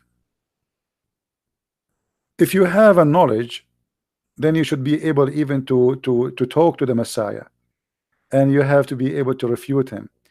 I saw many rabbis making videos against Christianity, and they made me a better believer because I found them they are lying and they are deceiving people. As an example, I saw a rabbi, or he claimed to be a rabbi. He says the word echad does not mean anything except one. But the Bible says that the man and the women, they get married and they became echad. And this is exactly the same word we have in Arabic. And here you see that they claim to be a rabbi, but they don't respect themselves. Be honest. I mean, how people respect you? You are a rabbi. Simply, it's a business. And they are defending Islam, by the way, speaking against Christianity. They will not dare to speak against Islam. So those rabbis are satanic. They are not Jews. The real Jews will not do that. A real Jew, rabbi or not rabbi, he will not lie, fabricate the translation. He will not lie and say echad does not mean one as unification. He will say it as it is. And I have videos about this guy. Go and see how many videos I get him busted with. And the coward, he will never dare to call me or to debate me or even let me call him. All right. My friend Rafal, it's not about you speaking against Christian or not. You said you can be a Jew convert. That is not true. All the Old Testament speaking about the tribes of Israel. Do you have a tribe which is not from Israel? Is that correct, guys? Who is the one who is blessed? The nation of Israel, not the religion. The nation of Israel. Who is Israel? Israel, a man, and he have kids. It's not a belief. They have a belief, yes, but the blessed persons are persons. Correct? So why you are being silly?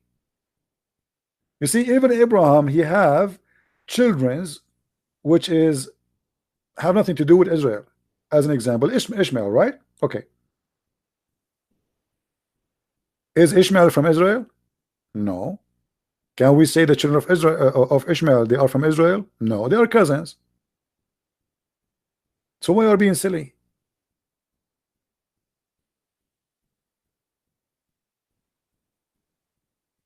Was Jesus a Jew? No, he was not a Jew. I just quote for you what Jesus said. Jesus said, I am the God of the Jews. And even David, he quote that. David, he said that he is the God of the Jews. He is Jehovah. So how Jesus will be a Jew? He's born between the Jew. He's born from a Jewish woman, but he is the God of the Jews. This is why he says, I came to my people and my people rejected me. But in the same time, he said, my kingdom is from above and you are down from earth. So obviously I mean obviously you do not even know what Christianity is about, because how you say that Jesus was a Jew if the Christian believe that he is the God of the Jews? Isn't it, guys? Isn't it Jesus says before Abraham I am? Okay, let me ask you, was Abraham a Jew? If he is exist before Abraham, and Abraham he saw my day, and look at the Jews, because they are silly, they could not understand who is he. They said, how you can be, how you, what do you mean Abraham he saw your day and you are not even 50 years old? So he is the God of Abraham, not only the God of the Jews. He exists before Abraham exists. He is the Alpha, he is the Omega. So when you say was he a Jew, obviously you are the same as Muhammad, who think that the Christian they believe in the Trinity as Mary and Jesus and Allah. Obviously you don't understand Christianity,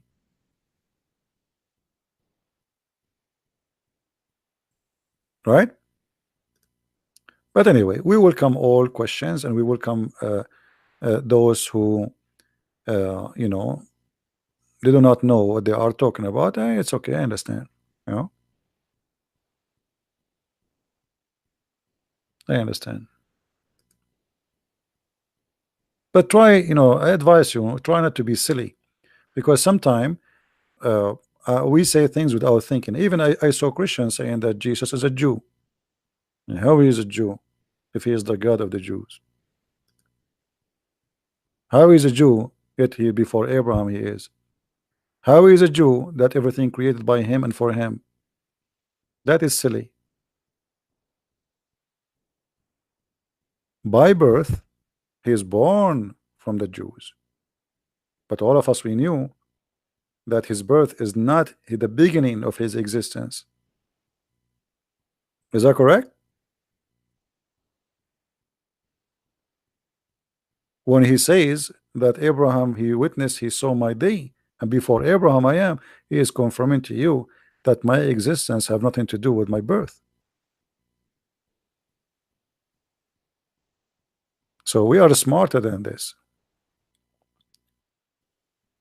Yeah, Raphael, let me tell you why you have in Israel Jews from all nations, because you need population. That is a desperate, let us say, act for a desperate situation. Israel need population and they need Jews. So there is people who claim to be Jews from the Falasha in Ethiopia, but how they became Jews, nobody can explain to us. So because you need population, you need the army, you need to defend yourself, you need to establish your state, so you start accepting people, whoever says they are Jews and they believe they are Jews. It's just for the, let us say, for the benefit of surviving. But if you go in Israel, you will see that the rabbis, they don't accept those Jews as Jews in reality. But because they need them, they say, okay, come over. You know what I mean? Because they need them.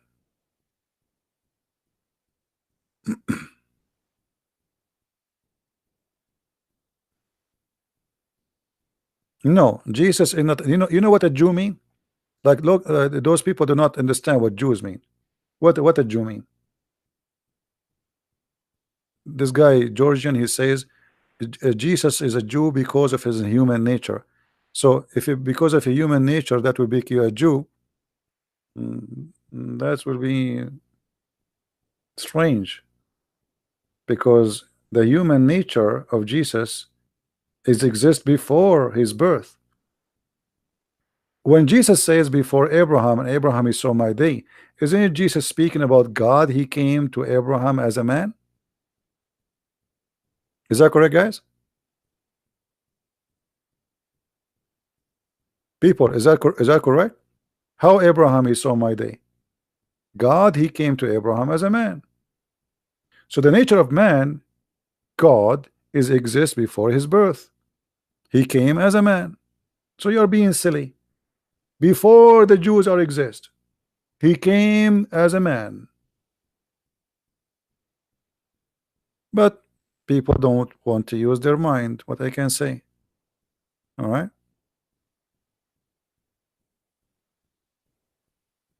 Jesus image from, not from David? No, not from David. Why people don't read? I just said, Jesus said to the Jews, what do you say of the Messiah? He said he is a son of David. He said, well, if he is a son of David, then how David call him my Jehovah? I mean, what's wrong with people? Unbelievable. If he is a son of, this is Jesus talking, not the Christian Prince. Who is the one who's talking? Jesus. What he's saying, listen carefully. You see, stop being silly. And I have no, I have patience, but I am not the Lord himself. This is John chapter 8, and this is the Bible in Aramaic, translated in a plain English. Read carefully what Jesus says to the Jews, so you might understand, even if you are slow. He said, who? The Messiah, not the Christian Prince. The Messiah, not Christian Prince.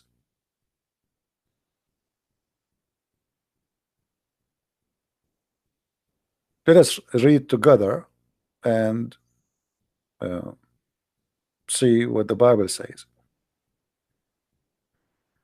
You know, sometimes reading, I find it funny how people they talk, and obviously they are not reading the Bible. You can read, John chapter 8, because I believe this is very important chapter 2 in order to understand the Messiah. Let us see.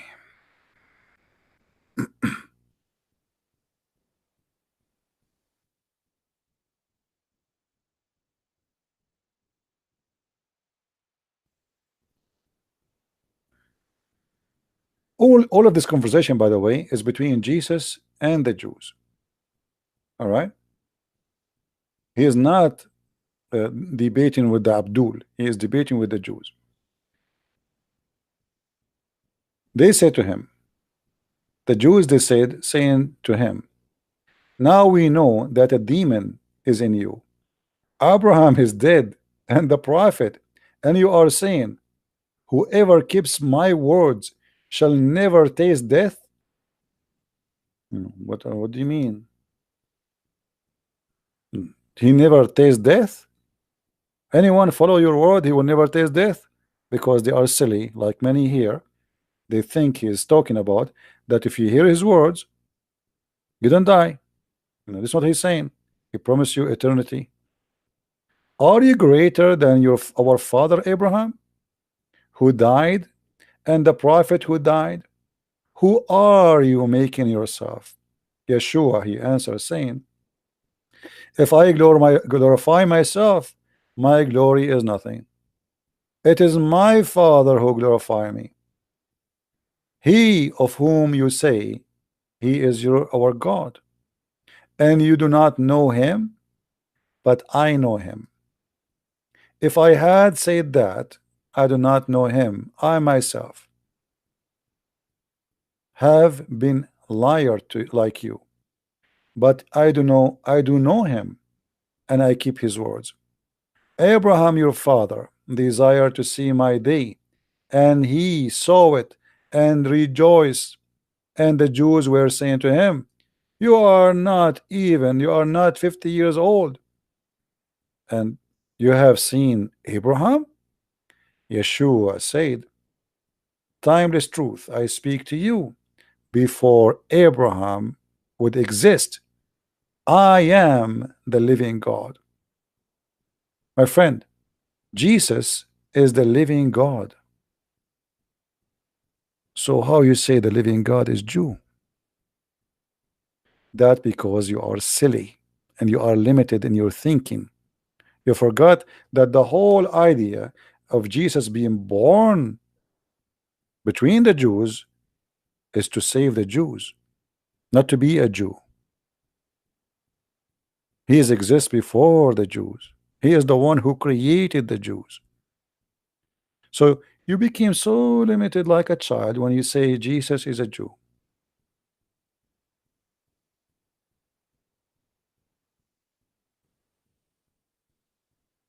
He is the Alpha, he is the Omega. But anyway, everybody, he have his limitation, and I understand. I'm not going to change you. I do my best to help you. It's been said to you, Jesus said, but I say to you. Jesus, when he speak, when he say, it's been said to you, but I say to you, he was talking about what? Who is he? It's been said to you, but I say to you. Which authority he have? Authority of a prophet or authority of God? You know what I mean, guys?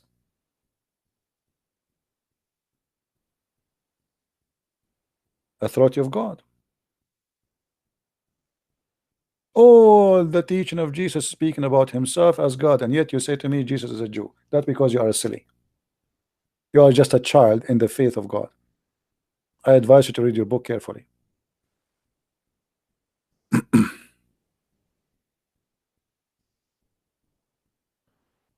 All right.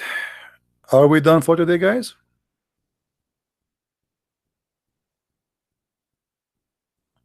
Are we good for today? Did we have a good time?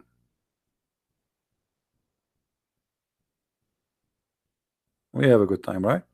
Anyway, I want to say thank you for everybody, and I hope that's uh, we do our best to share our education. And for me, myself, I don't claim to be a person who knows everything. I'm just a student, and I will be learning until the last day of my life. And as I said, the one who think he knew everything, he is a fool. That is impossible. But to be a Christian is to understand what to be a Christian. I mean, it's silly to be a Christian, but yet you do not know who's a Christ. Christ is our God. He is not a Jew. He is the God of the Jews. Everything was created by him and for him. I mean to that. So when you read the Bible, I advise you not to read it like you are reading a story. And this is the problem, you know. Even when you read the Quran, people they read it like, okay, but nobody wanna go deep. Especially in the Bible, the words is so deep. Actually, one of the unique things about the Bible is I can read this chapter tomorrow, and still I will inspire something new by reading it, even though it is the same chapter written 2,000 years ago. Because this is the living word of God. It is inspiration, is talk to your heart, is not just talking to your brain. So in order to understand it, you have to live it. You have to be a person who bring a spirit of God with him, not only a silly reading which mean nothing. So every one of us, he read, he maybe you speak better English than me, but doesn't mean that you understand the Bible better than me, even in English.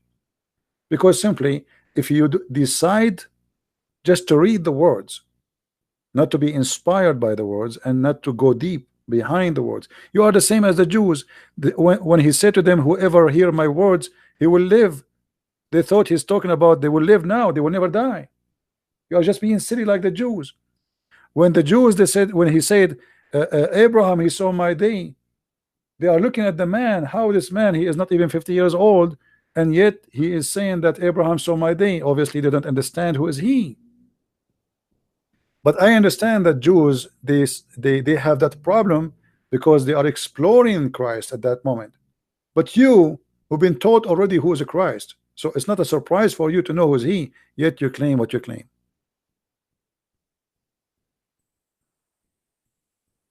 You know what I mean? How he can be named the Son of Man if he is the one? The Son of Man is a title, which means that he is in the flesh. As simple as that. The Son of Man is a translation from the Hebrew where it is the son of the flesh. Adam, by the way, the word Adam is not even a man. Even Eve was called Adam, right? Correct? In the beginning, the Old Testament, Adam and Eve were called Adam. So Adam is the human, not necessarily, but later it became the name of the man. But the son of the human, why? Because he is God in the flesh, but he is not a man, which means he is not, you know, he is the perfectly in the same time he is man, but yet he is God. But he is not a man, the same as all of us. So God in the flesh is the son of a man, which means the son of a human.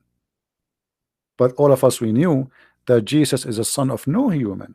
So that is a title to describe the nature of the body, not the nature of God. So he's a perfect man and God in the same time. And this is why I say sometimes people, they are, you know, they say, okay, Jesus said the Son of Man, but the Christian believe that Jesus even born of no man. Mary is the Virgin Mary. So what man we are talking about? That is just the nature of the birth. All right. So in order to understand Christianity, I advise you, if you are confused about certain things, search them, study them carefully, and you will find that it's not what you think they meant. Otherwise, you will be confused, the same as the Jews in the beginning, who they don't understand what Jesus is talking about. Whoever heard my words, he will live. He will not taste death. This is why they said to him, after he said that, are you greater than our father Abraham, who died, and the prophet who died? Which means, if the prophet died, how you say to us, if we listen to you, we will not die? That because they have a limited interpretation for the sentence. So you can be the same as the Jews, and many of us today is the same as those Jews. They decide to go blind, and they don't want to see what is behind the words. They think he's talking about death now, and okay, you listen to me, you will not die. But this is obviously not what Jesus meant. So either you use your mind and your brain and live the words, or you decide to be a fool and you don't want to be understanding anything. All right. Anyway, now the Bible can go deeper and deeper and deeper and study, but I believe that the beautiful thing about the Bible, I can be a farmer who hardly knows how to read and how to write, and yet I enjoy the wisdom and the glory of God. You see, this is a book for everybody, not like the Quran. You need to be a genius in Arabic, a person who have to speak many languages, because the Quran is stealing words from everywhere, and then you have to connect the dots, and then verses are scattered everywhere, and sometimes there's no meaning because Muhammad is trying to make Arabic music, and then you have to work hard to put them together. The Bible is a lot more simple, to the point. It is a book of wisdom, because God is not the author of confusion. So what make it a miracle, it is simple, to the point a person who is a farmer, he can listen to the gospel and he can enjoy it. A person who have a PhD, he can read and he can explore it and he can enjoy it. So both can be a believers,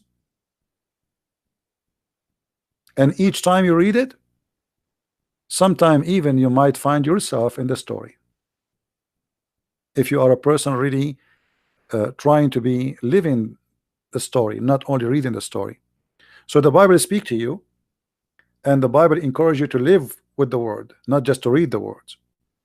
And this is really what I like about the Bible. But sadly, my topic is about the cult of Islam, so we don't talk much about the teaching of Christ. Otherwise, there's no better joy than enjoying the wisdom here you see in front of you. Go and read any speech Christ he said, and you tell me, what do you see? It's so beautiful, it's so amazing.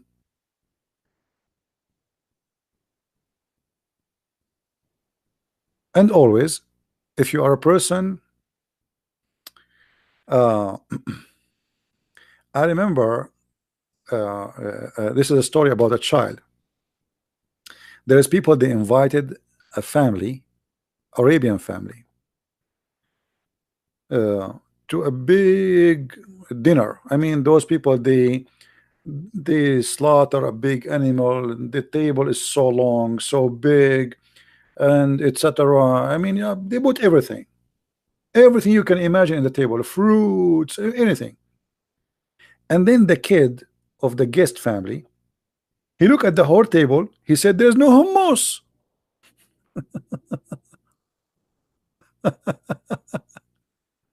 You know what I mean?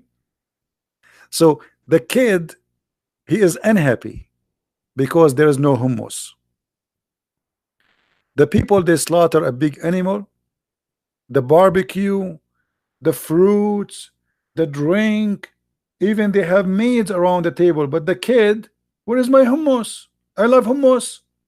He's a kid. And sometimes we are like that kid who only see in the whole table the hummus. That's because you are looking for the hummus. You know what I mean?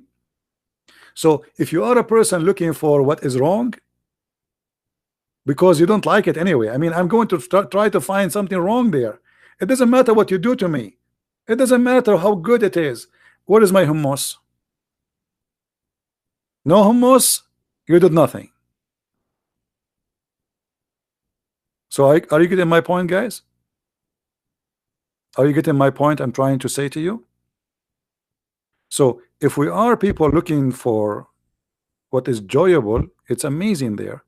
If you are looking for the hummus, well, good for you. Anyway, guys, and don't take me wrong, I like hummus. So anyway, thank you very much, guys, for being here. And again, if you like to learn more about the cult of Islam, feel free to read my books, and you can search in Amazon. We have them in many languages: English, French, Dutch, Swedish, Spanish, and what else?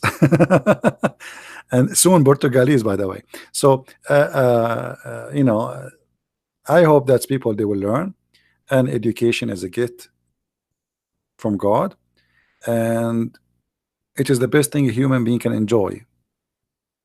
You know, you can enjoy food for 5 minutes, you can enjoy even sex for some time, but education live with you and grow with you, and will change your life, will change your nature, will change your thinking, it will change your habit, either for bad or good. So you better choose good education. And with this, I say to you, thank you very much for being here.